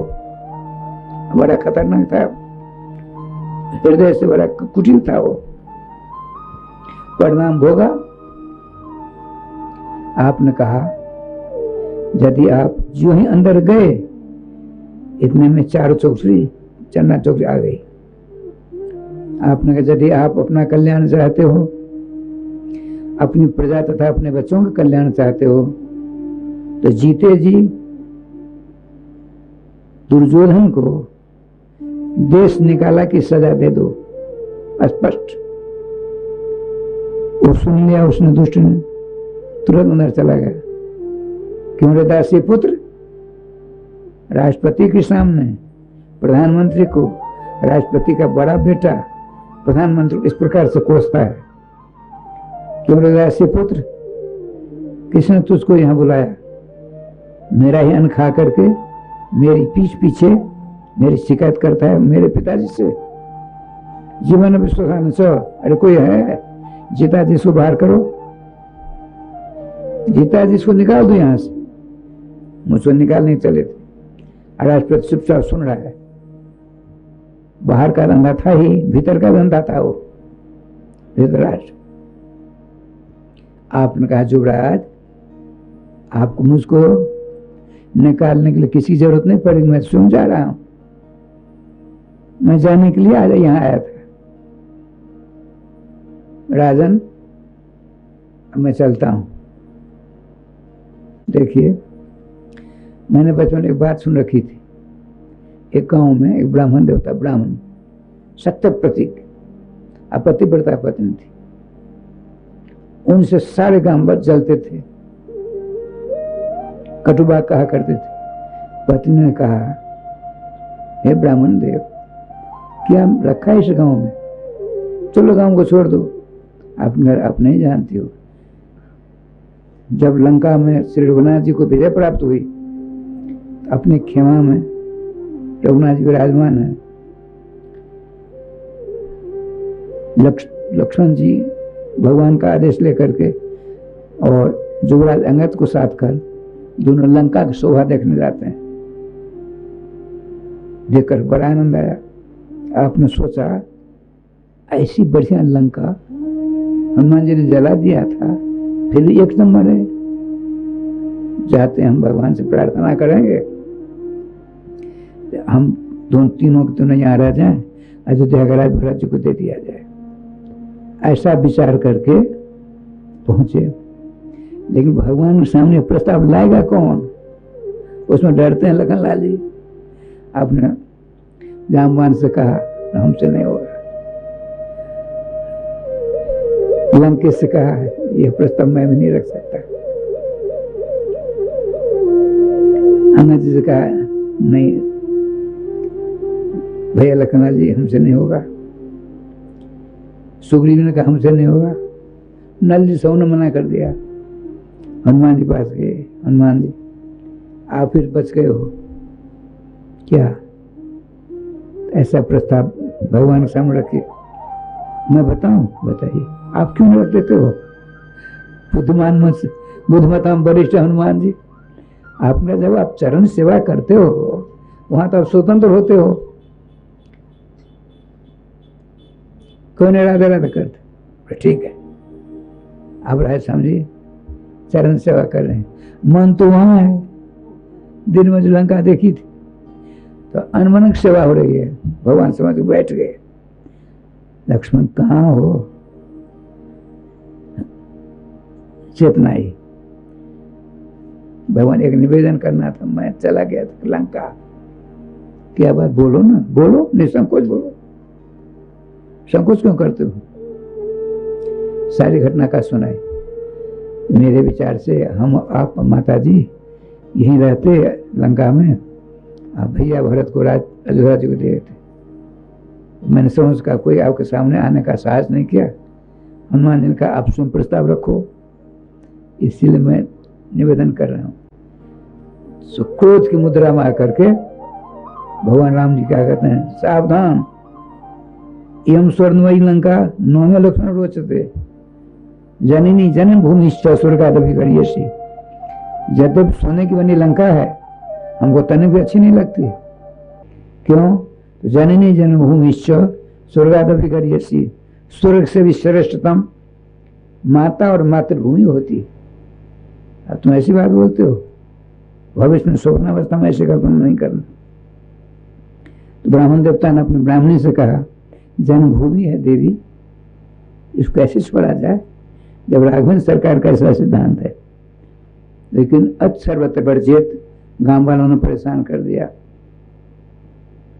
ब्राह्मण का, अब तो चलो सुन लो, यदि हम चले जाएंगे दोनों, गांव में आग लगे, सब जलकर स्वाहा हो जाएंगे। बिल्कुल नहीं, चलिए, हम दंत कथा नहीं मानती। राय श्याम जी नदी किनारे गए तो पीछे देखा, कहाँ लग रही है? ब्राह्मण ने पूछा, आग कहाँ लग रही है? तुमने कुछ छोड़ दिया घर में, बताओ कुछ छोड़ा है? नहीं तो हम सब कुछ लाए। अरे सुई थी, सुई माला सुधारने वाली सुई लाई हो, भूल गई, जाओ सुई ले आओ। गई, सुई को लेकर आई, नदी किनारे है, आग लग गई, लग गई आग। ठाकुर जी का विधान देखिए क्या विलक्षण बात। श्रीमान विदुर जी महाराज चलते हैं। श्री परीक्षित जी ने कहा, हे गुरुदेव, हे परमहंस परिव्राजक का आचार्य सुखदेव जी महाराज, विदुर जी तो प्रधानमंत्री थे, बहुत कुछ सोना चांदी हीरा जवाहर लेकर चले होंगे। नहीं नहीं नहीं नहीं, राधे राधे। विनिर्गता कौरव पूर्ण लब्ध, कौरवों को जब पूर्ण था, पूर्ण लेकर चले गए, ये पूर्ण विहीन हो गए। अब संकट आएगा सबके सब। वहां से पहुंचते कहाँ, धीरे धीरे वृंदावन से चला दिल्ली से धीरे धीरे। उन दिनों में सड़क की व्यवस्था नहीं ऐसी थी, ये नहीं होगी भगवान जाने। वहां से वृंदावन आते हैं। तब तो वृंदावन 10-15 दिन पहले आगे विदुर जी महाराज, नहीं श्री उद्धव जी महाराज आए थे। देखिए ये दोनों भूतपूर्व प्रधानमंत्री हैं, भूतपूर्व प्रधानमंत्री। कौरव के प्रधानमंत्री थे पहले, अब तो नहीं है, भूतपूर्व। आज श्रीमान उद्धव जी वृषण नाम प्रभु मंत्री, कृष्ण से दयिता सखा, शिष्य बृहस्पति साक्षात उद्धव बोधिसत्व है। बृहस्पति शिष्य भगवान श्री कृष्ण के अंतरंग सखा, बुद्धिमानों में श्रेष्ठ उद्धव जी आए थे। उद्धव जी ज्ञान गुजरी है ना, ज्ञान में रहा करते थे। श्री कृष्ण उनकी लीलाओं का स्मरण करते हुए विवड़ होकर मूर्छित हो जाया करते थे। इधर विदुर जी आए। विदुर जी ने कहा, वृंदावन वासियों, किसी महापुरुष से दर्शन करा दो। कहाँ आए हैं? श्रीमान उद्धव जी आए। कहाँ हैं? ज्ञान गुदरी में। वन विहार से पहले, अब नहीं है, बहुत मोटा नीम का पेड़ था, परिक्रमा से बाईं तरफ। उसमें लिखा था, भूपू शाम विधिचंद सेठ, भू 0, पू 0, शाम 0, विधिचंद सेठ। विधिचंद हम जानते थे सेठ जी को। मैंने बाबा माधुरदास से पूछा, बाबा भूपूषा क्या है? भूपूषा विधिचंद लिखा है। अरे भूतपूर्व सांसद है, वो भूत प्रेत है, समझ लो, भूत प्रेत है वो। भूतपूर्व वो कहते, भू माने भूत, अपू माने प्रेत। भूत प्रेत हैं ये लोग, सत्कर्म नहीं करते हैं। लोगों ने सांसद बना लिया, एक बार बन के बजाय ऊपर। लेकिन ये पूर्व, अब तो भू को हटा दिया, अब पू हो गया पूर्व प्रधानमंत्री। भूतपूर्व प्रधानमंत्री नहीं करते, अब पूर्व प्रधानमंत्री, भूत प्रेत नहीं। तो ये पूर्व प्रधानमंत्री श्री उद्धव जी महाराज, हमेशा उनकी दोनों आंखों से अश्रु विमोचन होता है।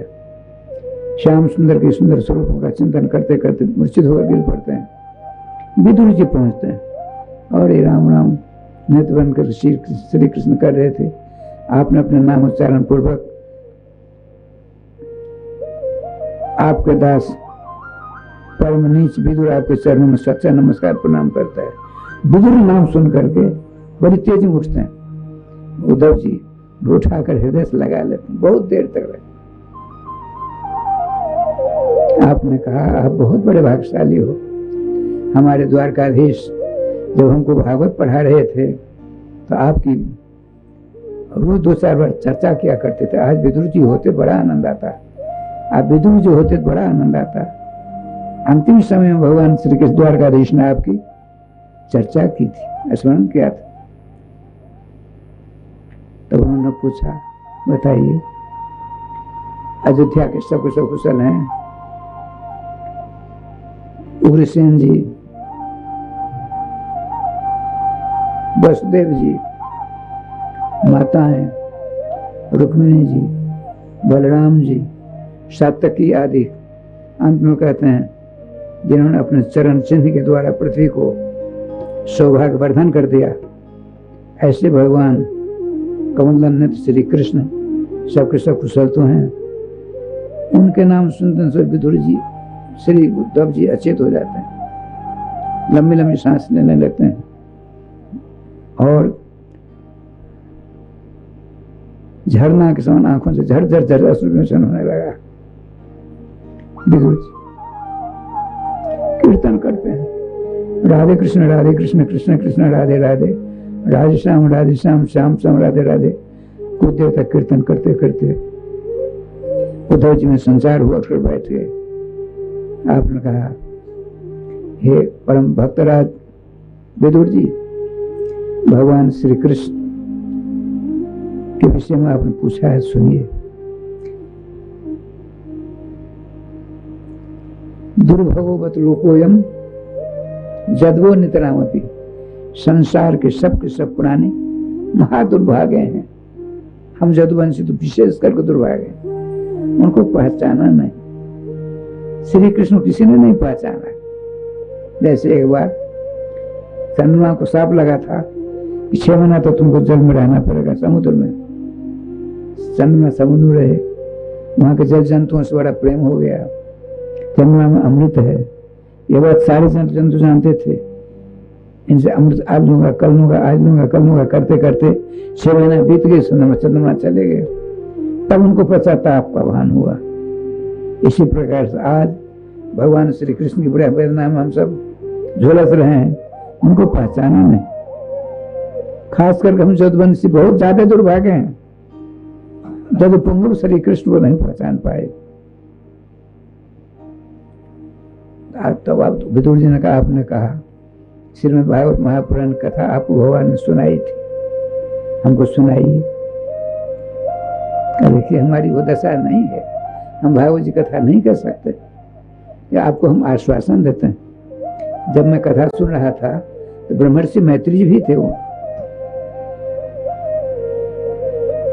आप जाइए हरिद्वार, वहाँ कनखल मोहल्ला है, कनखल में पर्णकुटी बना कर ब्रह्मर्षि मैत्री जी भगवान नाम का भजन कर रहे हैं। आप जाइए, मेरा नाम लेना, कहना उद्धव ने मुझको आपके पास भेजा श्रीमद् भागवत महापुराण कथा श्रवण करने के लिए, आपको सुना देंगे। मैं कथा कहने योग्य नहीं हूं, मैं श्री कृष्ण वेदना में अपने आप को झुलसा रहा। अब जाइए, रात भर श्री कृष्ण की बाल लीलाओं का वर्णन करते करते सवेरा हो जाता है। वहां से उद्धव जी का आदेश प्राप्त करके विदुर जी चले कनखल की तरफ।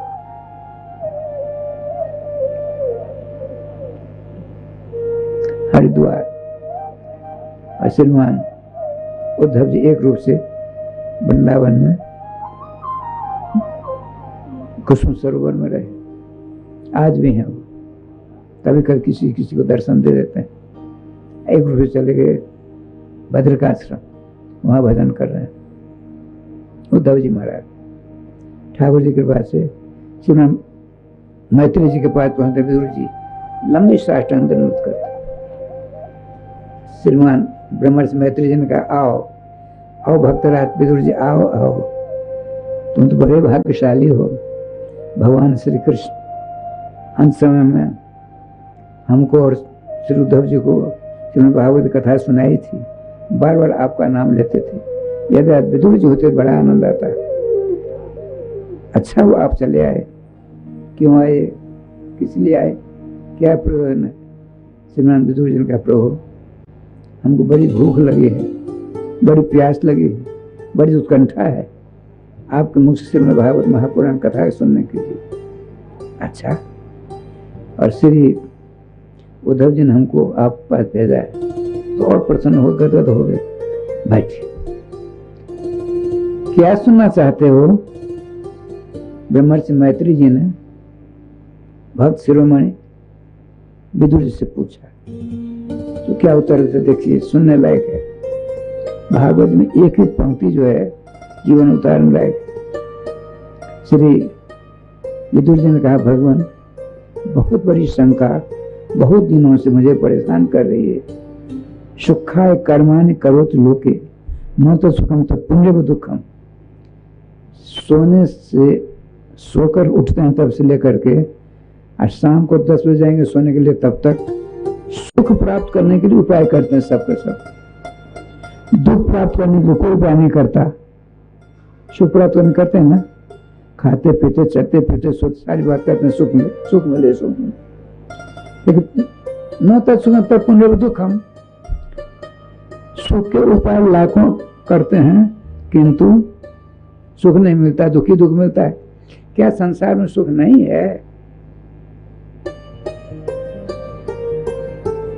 गोस्वामी जी कहते हैं, क्या बढ़िया बात कहते हैं गोस्वामी जी विनय पत्रिका में, सुख हित कोटि उपाय निरंतर कहु न पाए पिराने, सदा मलिन पंथ को जल ज्यों कहु न हृदय थिराने।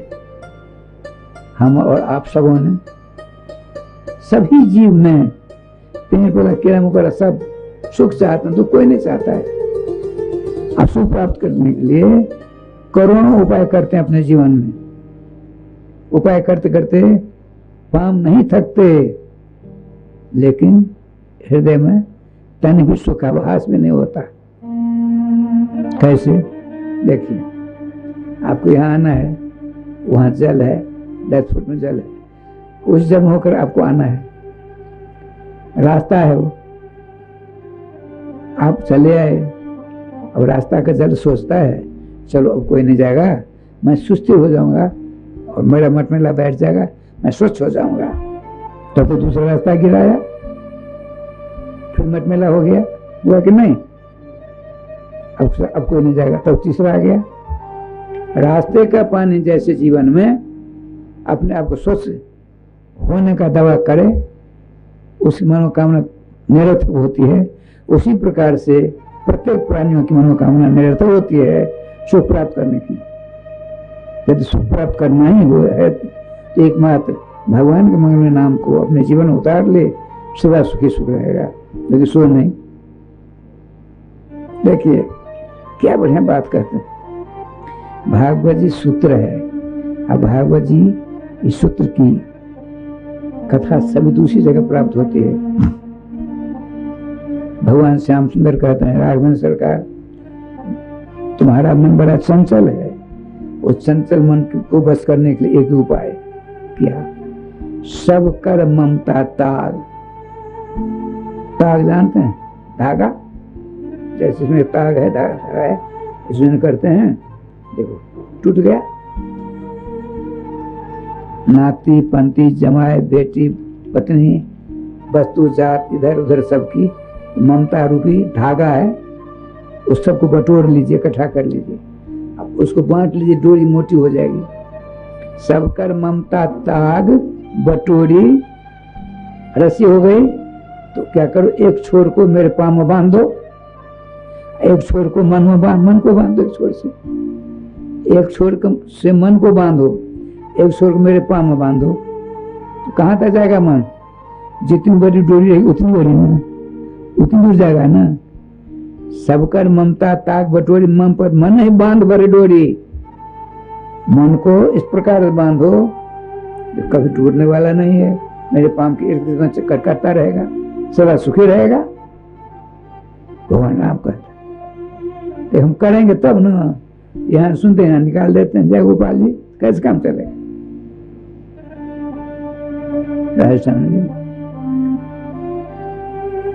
कहत कठिन समुचित कठिन, साधन कठिन सुजान।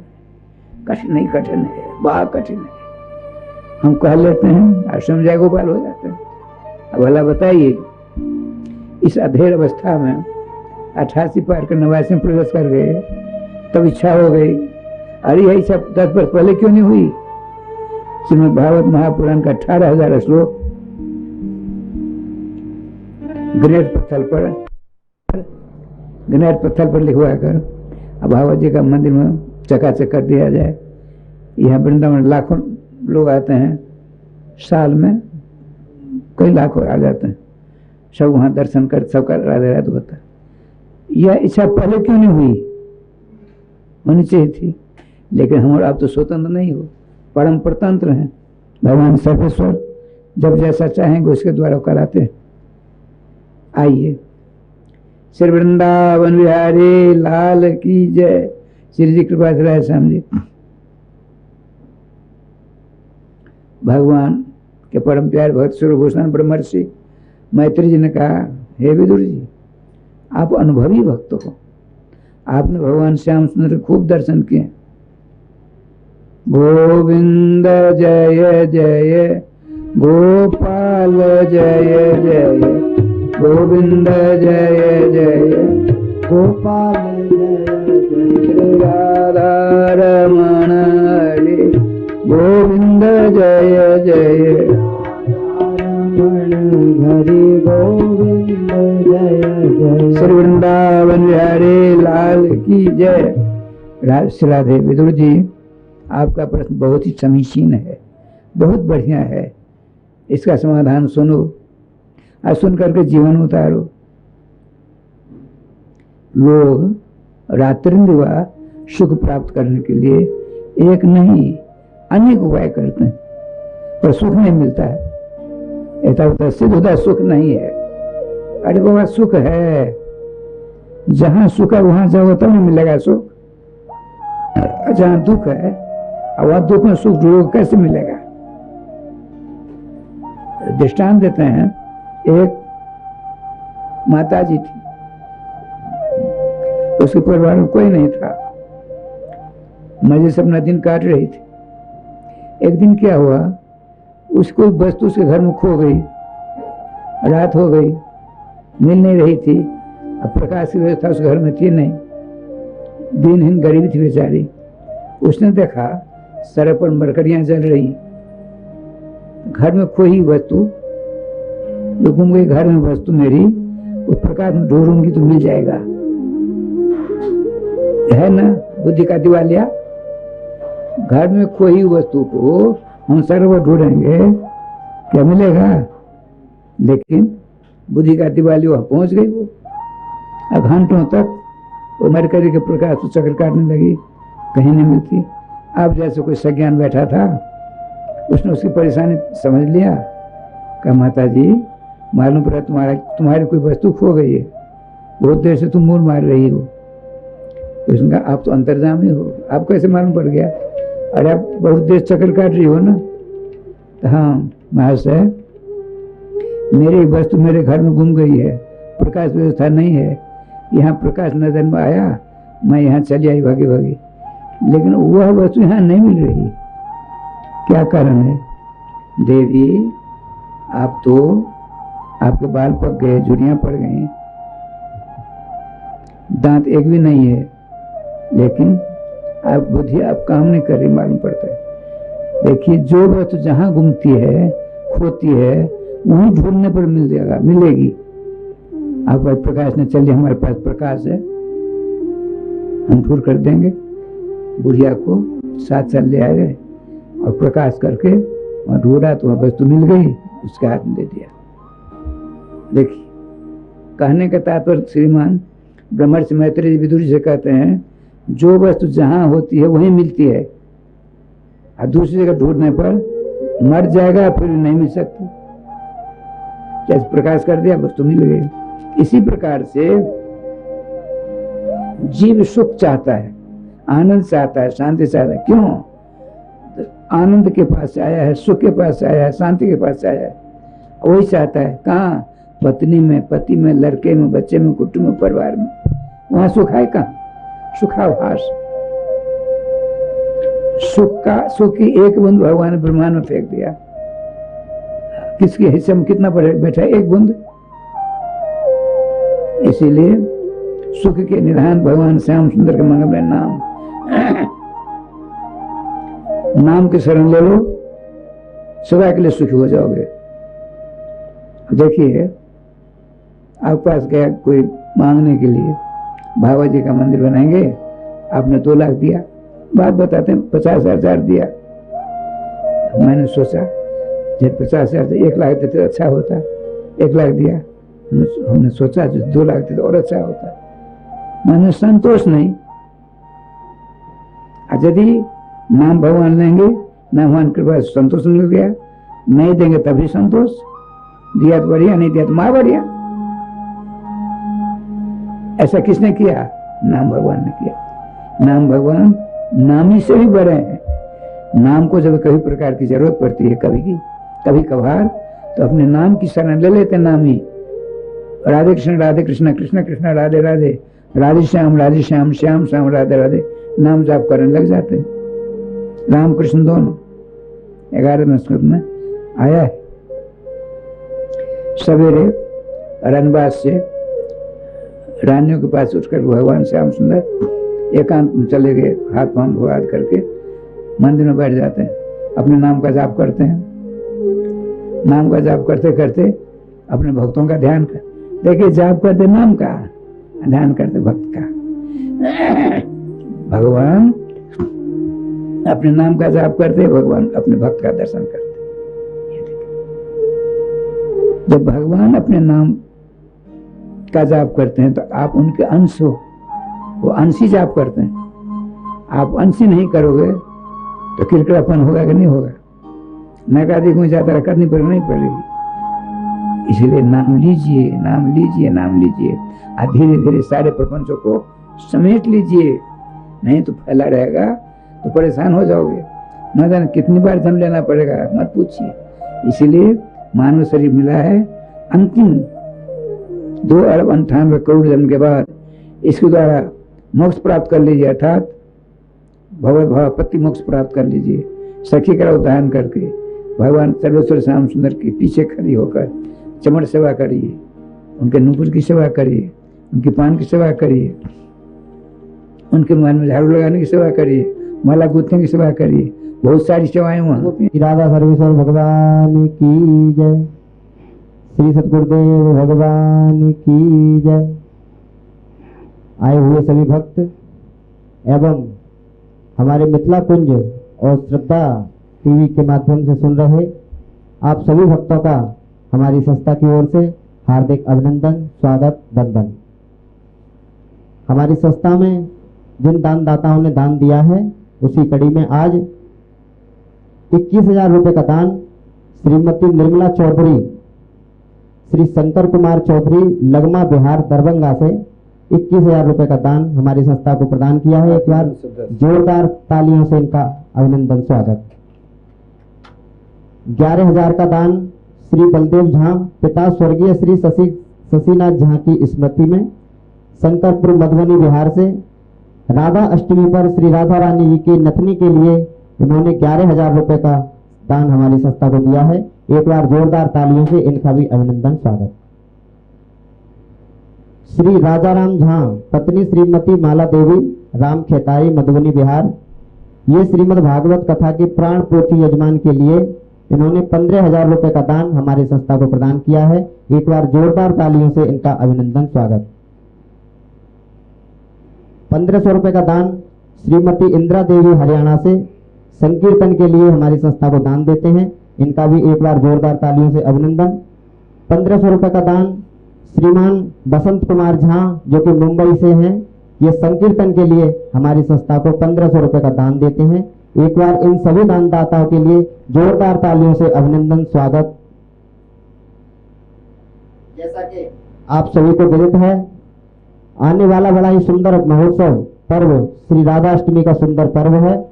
आप इस पर्व पे भी हमारी संस्था में संत सेवा, संकीर्तन सेवा एवं भागवत मंदिर सेवा के लिए अपना दान दे करके पुण्य लाभ प्राप्त कर सकते हैं। 21 सितंबर से 6 अक्टूबर तक, जो कि पितृपक्ष आरंभ हो जाएंगे 21 सितंबर से 6 अक्टूबर तक।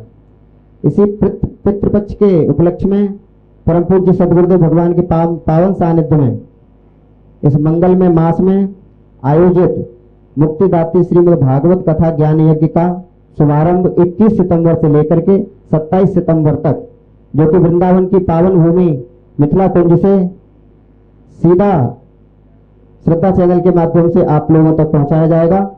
और आप सभी अपने पितरों के निमित्त साधु संतों और ब्राह्मणों का भोजन करा सकते हैं, एक दिन का संकीर्तन भी करा सकते हैं।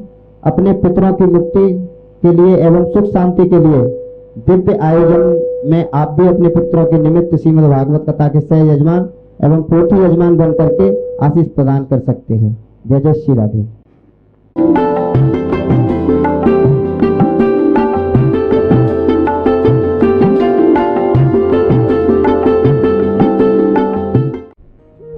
आइए हम सब अभी परम पूज्य सदगुरुदेव के द्वारा दिव्याति दिव्य श्रीमद् भागवत महापुराण के माध्यम से भगवान नाम की क्या महिमा है, प्राणी मात्र को भगवान की शरणागति स्वीकार करने से क्या लाभ मिलता है, पूज्य गुरुदेव ने हम सभी को दिव्याति दिव्य भगवत नाम के उपदेश दिया। इस पावन पवित्र समस्त धामों में सर्वश्रेष्ठ धाम श्री धाम वृंदावन के पावन पवित्र भूमि पे बैठकर जिस ब्रज रज को प्राप्त करने के लिए सूर्य नर मुनि सब के सब तरसते हैं, भाग भयो भयो वृंदावन पायो, जा रज को सूर्य नर मुनि तरसे, सूरज शीस नवायो।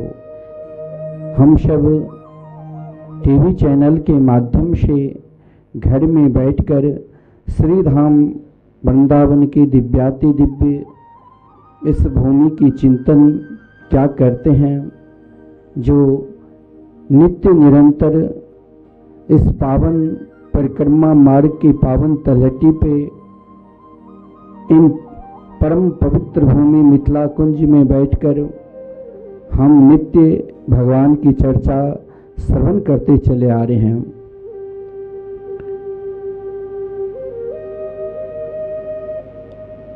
अब कुछ ही दिन के बाद श्री राधा अष्टमी हम सब बड़े धूमधाम के साथ मनाएंगे। 14 तारीख के दिन अत्यधिक दिन है भी नहीं। समस्त प्राणी के ऊपर रास रासेश्वरी राधा रानी की कृपा किस प्रकार होती है। जब तक रास रासेश्वरी राधा रानी की कृपा हम समस्त प्राणी के ऊपर नहीं होंगे, तब तक वृंदावन की लीला में हम सभी को प्रवेश होना नितांत संभव है। मिथिला कुंज की इस परम पवित्र भूमि जहाँ मिथिला कुंज सत्संग भवन है, जिस सत्संग भवन में हम सब रासलीला के माध्यम से श्री राधा रानी के प्रागट्य लीला के दर्शन करेंगे और साथ में वृंदावन के महापुरुषों का भी दर्शन करेंगे, संतों का भोजन का भी दर्शन करेंगे। हम सब जो नहीं आ सकते हैं किसी कारणवशात, तो स्वयं घर पर बैठकर ही इस अलौकिक लीला में हम सब सम्मिलित हो सकते हैं टीवी चैनल के माध्यम से, और साथ में हम अपने तन मन धन से समर्पित हो सकते हैं श्री रास रासेश्वरी राधा रानी की लीला में। पूज्य गुरुदेव आज हम सभी को निरंतर भगवान की लीला मृत का रसास्वादन करा रहे हैं। हम भी आप सभी को इस धरातल पर भारतवर्ष में ब्रजभूमि में रास रासेश्वरी राधा रानी की प्रागट्य क्यों हुई, हम सब पर किस प्रकार कृपा की, उन कृपा के स्वरूप का वर्णन हम नित्य आप सभी को श्रवण कराते हैं। लेकिन पहले हम आप सभी को कुछ बताना चाहते हैं, जो निरंतर हम आप सभी को बता रहे हैं कि आप भी एक क्षण के लिए अपना मन वृंदावन की ओर लगाइए। वृंदावन में जहाँ दिव्याति दिव्य विश्व में प्रथम बार श्री धाम वृंदावन में 18,000 श्लोक एक साथ हम सब दर्शन करेंगे। जिन भागवत के एक एक श्लोक, जिन श्लोक में भगवान नाम की महिमा और श्री राधा नाम की महिमा है। प्रश्न उठता है कि भागवत में श्री राधा नाम तो कहीं नहीं है, लेकिन ये गलत है। भागवत में कोई ऐसा श्लोक नहीं है जिसमें श्री राधा नाम ना हो। यदि श्री राधा नाम भागवत में नहीं होते तो शायद भागवत की प्रागट्य ही नहीं होता। परंतु जिस प्रकार हम अपने गुरुदेव के द्वारा प्रदत्त मंत्र को गोपनीय रखते हैं, उसी प्रकार आदरणीय भगवान सुखदेव जी के सदगुरुदेव श्री रास रासेश्वरी राधा रानी थी। क्योंकि कहा गया है राधा नामोच्चारेण मूर्छा सान मास के भवेत अतः नोच्चारितम स्पष्टम परीक्षित हृत किन मुनि। अगर भगवान सुखदेव जी प्रत्यक्ष रूप से रास रासेश्वरी श्री राधा रानी के मंगलमय नाम का गुणगान करते तो शायद महाराज परीक्षित उन नाम को लेते ही, क्योंकि श्री राधा शब्द में वो आह्लाद है। कहा गया है एक स्वरूप सदा दो नाम आनंद की आह्लादनी श्यामा, आह्लादनी के आनंद श्याम। श्री राधा नाम में वो आनंद है, वो आह्लाद है, जो भगवान सुखदेव जी जब एक बार श्री राधा नाम का उच्चारण करते थे तो 6 मास की मूर्छा आ जाती थी। इसीलिए भागवत में प्रत्यक्ष नाम नहीं है, लेकिन भागवत के कोई ऐसा श्लोक नहीं है जिसमें श्री राधा नाम नहीं है। देखिए क्या संयोग है। श्री राधा अष्टमी के बाद पितर पक्ष आते हैं और हम लोग अपने पितरों के लिए, उनके कल्याण के लिए ब्राह्मण को भोजन कराते हैं, साधु संतों की सेवा करते हैं, भागवत की पाठ कराते हैं और स्वयं भागवत के संकल्प लेकर भागवत सुनते हैं। परंतु आपने श्री राधाष्टमी के पावन पर्व के शुभ अवसर पर आपने श्री धाम वृंदावन के लिए एक श्लोक भी भागवत मंदिर के लिए दान कर लिया, जो उन श्लोक में एक श्लोक में यही उच्चारण रहेगा, निगम कल्प तरोर गलितम फलम शुक मुखाद मृत द्रव संयुतम पीबत भागवतम रसमाल्यम मुहुर्हो रसका भूविभाव का। यदि आपने इन एक श्लोक का दान किया तो मैं विश्वास के साथ कहता हूँ, आप जिन पूर्वजों के लिए या किसी के गर्भ में ही संतान नष्ट हो गए हैं और किसी कारण बसात उनके परिवार में किसी का अकारण अकाल मृत्यु हो गई है, तो मात्र श्री धाम वृंदावन में भागवत मंदिर में एक श्लोक समर्पित करने से उनके पूर्वज दिव्य गति का प्राप्त करता है और वो स्वयं सदगति का प्राप्त करता है और उनके ऊपर रास रासेश्वरी राधा रानी की कृपा होती है। आप भारतवर्ष में अनेक वृद्धाश्रम हैं जिनके माता पिता वृद्ध हो चुके हैं। कुछ संतान वैसे माता पिता को घर में ही सेवा करना चाहिए, लेकिन कुछ संतान अपने माता पिता को वृद्धाश्रम में भेज देते हैं। वहां व्यय करके सामर्थ्य है तो धन भी देते हैं, नहीं सामर्थ्य है तो छोड़कर चले आते हैं। परंतु कभी आपने सोचा उन साधु संत, जिन साधु संत युवावस्था में या बाल्यावस्था में घर परिवार को छोड़कर किसी आश्रम में निवास किया, जब तक उनके अंदर चलने का सामर्थ्य होता है, जब तक कार्य करने की क्षमता होती है, तो सब उनका सम्मान करता है। परंतु मिथिला कुंज आश्रम में उन संतों के लिए स्थान है जिन संतों को सब त्याग दिया है।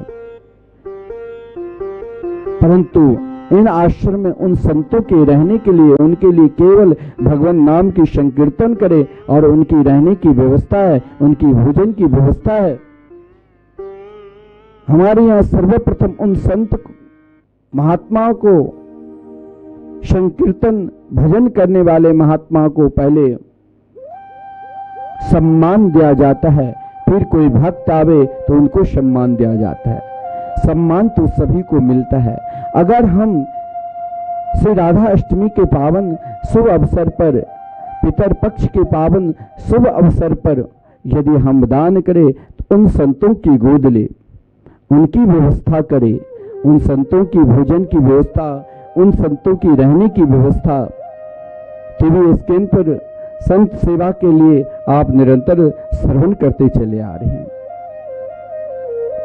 और बहुत लोग नाम संकीर्तन में सम्मिलित हो रहे हैं। मुझे बहुत प्रसन्नता हो रही है। चाहे महाराज आप अखंड संकीर्तन में आजीवन संकीर्तन कराना चाहते हैं, निरंतर आपके नाम से 12 मास में एक दिन संकीर्तन, क्योंकि शास्त्र में कहा गया है कि आप यदि सदगृहस्थ है तो सदगृहस्थ को अनेक काम है, घर परिवार लड़के बच्चे कार्य करना, और उन कार्य को देखते हुए सदगृहस्थ को शास्त्र में कहा गया है कि 11 महीने आप घर परिवार में काम करो और 11 महीने के बाद 1 महीना कम से कम किसी तीर्थ स्थान में निवास करो। फिर भी समय नहीं है व्यापार के कारण या घर परिवार में अनेक कार्य होने के कारण, तो शास्त्र में कहा गया है कम से कम 7 दिन तक आप श्रीधाम वृंदावन में निवास करो। फिर भी आपके पास समय नहीं है तो श्रीधाम वृंदावन में निरंतर संकीर्तन जो चल रहे हैं, उन संकीर्तन में आप कम से कम एक छोटा सा सहयोग यदि आप करेंगे तो इन अखंड कीर्तन, आप शास्त्र में कहा गया है जो जिनके परिवार के एक व्यक्ति श्री राम कृष्ण की उपासना करते हैं, संकीर्तन करते हैं, सेवा करते हैं, उन व्यक्ति की परिवार में एक कौन कहे 21 पीढ़ी का कल्याण हो जाता है। आप श्रीधाम वृंदावन में जहाँ संकीर्तन चल रहे हैं, मिथिला कुंज आश्रम में ठाकुर श्री राधा मोहन बिहारी के पावन सानिध्य में परिक्रमा मार्ग में, वहाँ आप अपने नाम से या अपने पूर्वजों के नाम से शरा संकीर्तन कराना चाहते हैं मरणोपरांत भी, तो मात्र 21,000 देकर आपके नाम से साल में 12 दिन संकीर्तन, और उन संत का जो संत हकीकत में सेवा लायक है, वयोवृद्ध है, उन संतों की सेवा आपका नाम से चलता रहेगा। श्रीमद् भागवत महापुराण में आप जरूर सुना होगा, जब 18,000 हाथियों के बल वाली पूतना अपने स्तन में कालकूट नाम के विष लगाकर आई, और विष लगाकर जब आई तो भगवान मात्र 6 दिन की, उन 6 दिन की अवस्था में पूतना को देखकर भगवान ने मन में सोचा कि पूतना किस कामना लेकर आई है। देखिए, आपके पुकार, यदि आप पुकारते हो तो भगवान सब कुछ देते हैं, क्योंकि स्वयं संतों के कथन है, योग चाहे तो योग दे डारो, भोग चाहे तो भोग दे डारो, मुक्ति चाहे तो मुक्ति दे डारो, भक्त न लेन और देन करे, वाको टारियो न जाए। जो भी आपकी इच्छा है, धन चाहिए तो भगवान की शरण में जाओ, ऐश्वर्य चाहिए यानी प्रतिष्ठा चाहिए तो भगवान की शरण में जाओ। लेकिन महाराज नहीं, हमें ऐश्वर्य चाहिए, क्योंकि भगवान ने जब रासलीला की और उन भक्तों को अपने बंसी को बजाकर बुलाएं, जिन भक्तों ने भगवान के लिए धर्म अर्थ काम मोक्ष चारों पुरुषार्थ को त्याग कर एकमात्र श्री कृष्ण के चरणारविंद की ओर समस्त ब्रजांगनाएं जैसे दौड़ती हुई भागती हुई गई, उसी प्रकार जो भक्त एकमात्र प्रिया प्रीतम के निरंतर रास को रसास्वादन करना चाहते हैं, उन्हें दुनिया के किसी भी प्रकार के सुख सुविधा चाहिए ही नहीं। अगर हमारी पुकार सही है, पूतना ने भगवान को गोद में बिठाया, जब 3 महीने की छोटी अवस्था में तृणावर्त आया और माता यशोदा कन्हैया को दुग्ध पान करा रहे थे, उस समय अरे 3 महीने के शिशु, नन्ही से छोटा सा शिशु, क्या उनके अंदर उतनी शक्ति आ जाएगी जो महाराज माता यशोदा को लगा कि कहीं हमने आज देखो प्रथम बार इस प्रकार भोजन क्यों कर लिया, और जिस कारण अपने लाल को बगल में रखकर स्वयं चली गई पड़ोसिन के पास।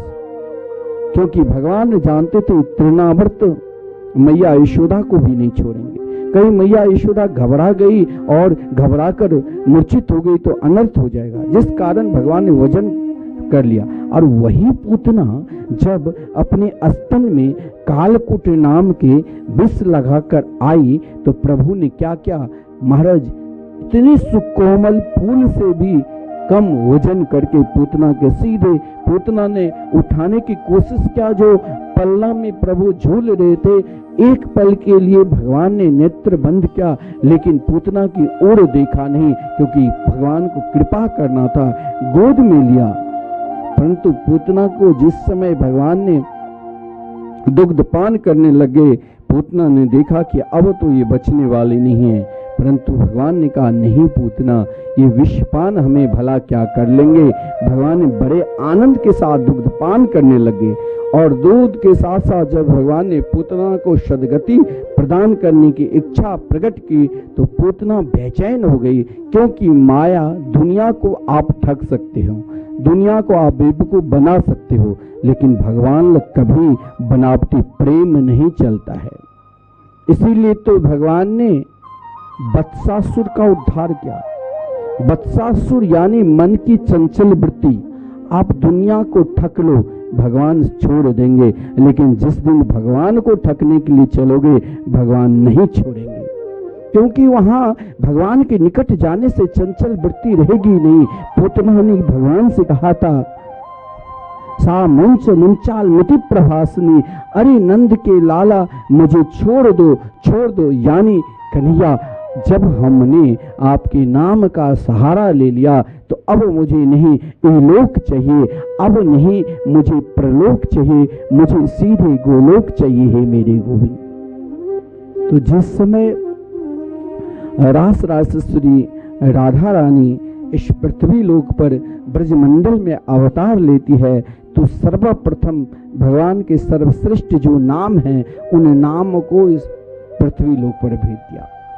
क्योंकि नाम के ही कृपा से जब भक्त पुकार करेंगे तो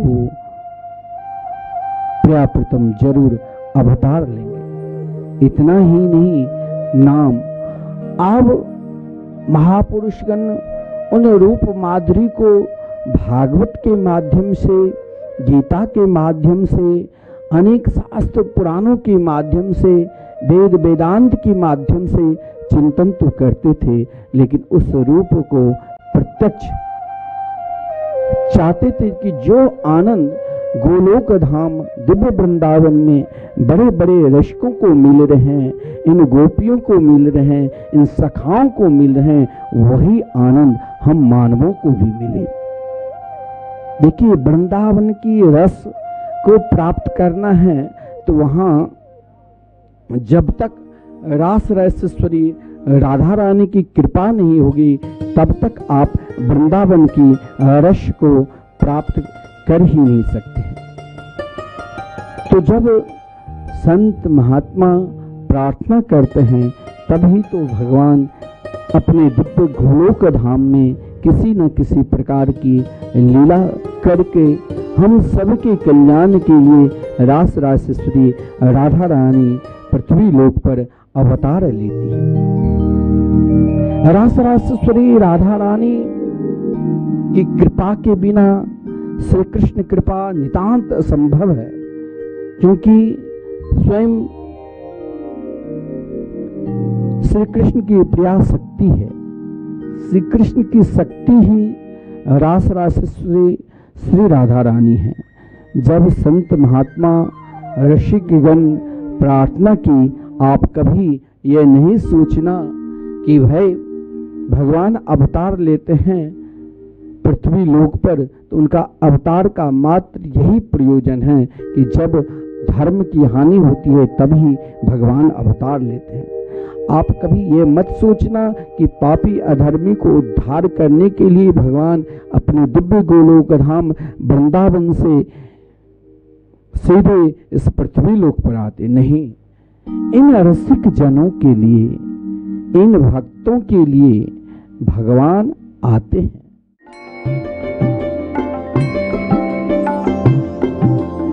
चलो चलें श्रीधाम वृंदावन।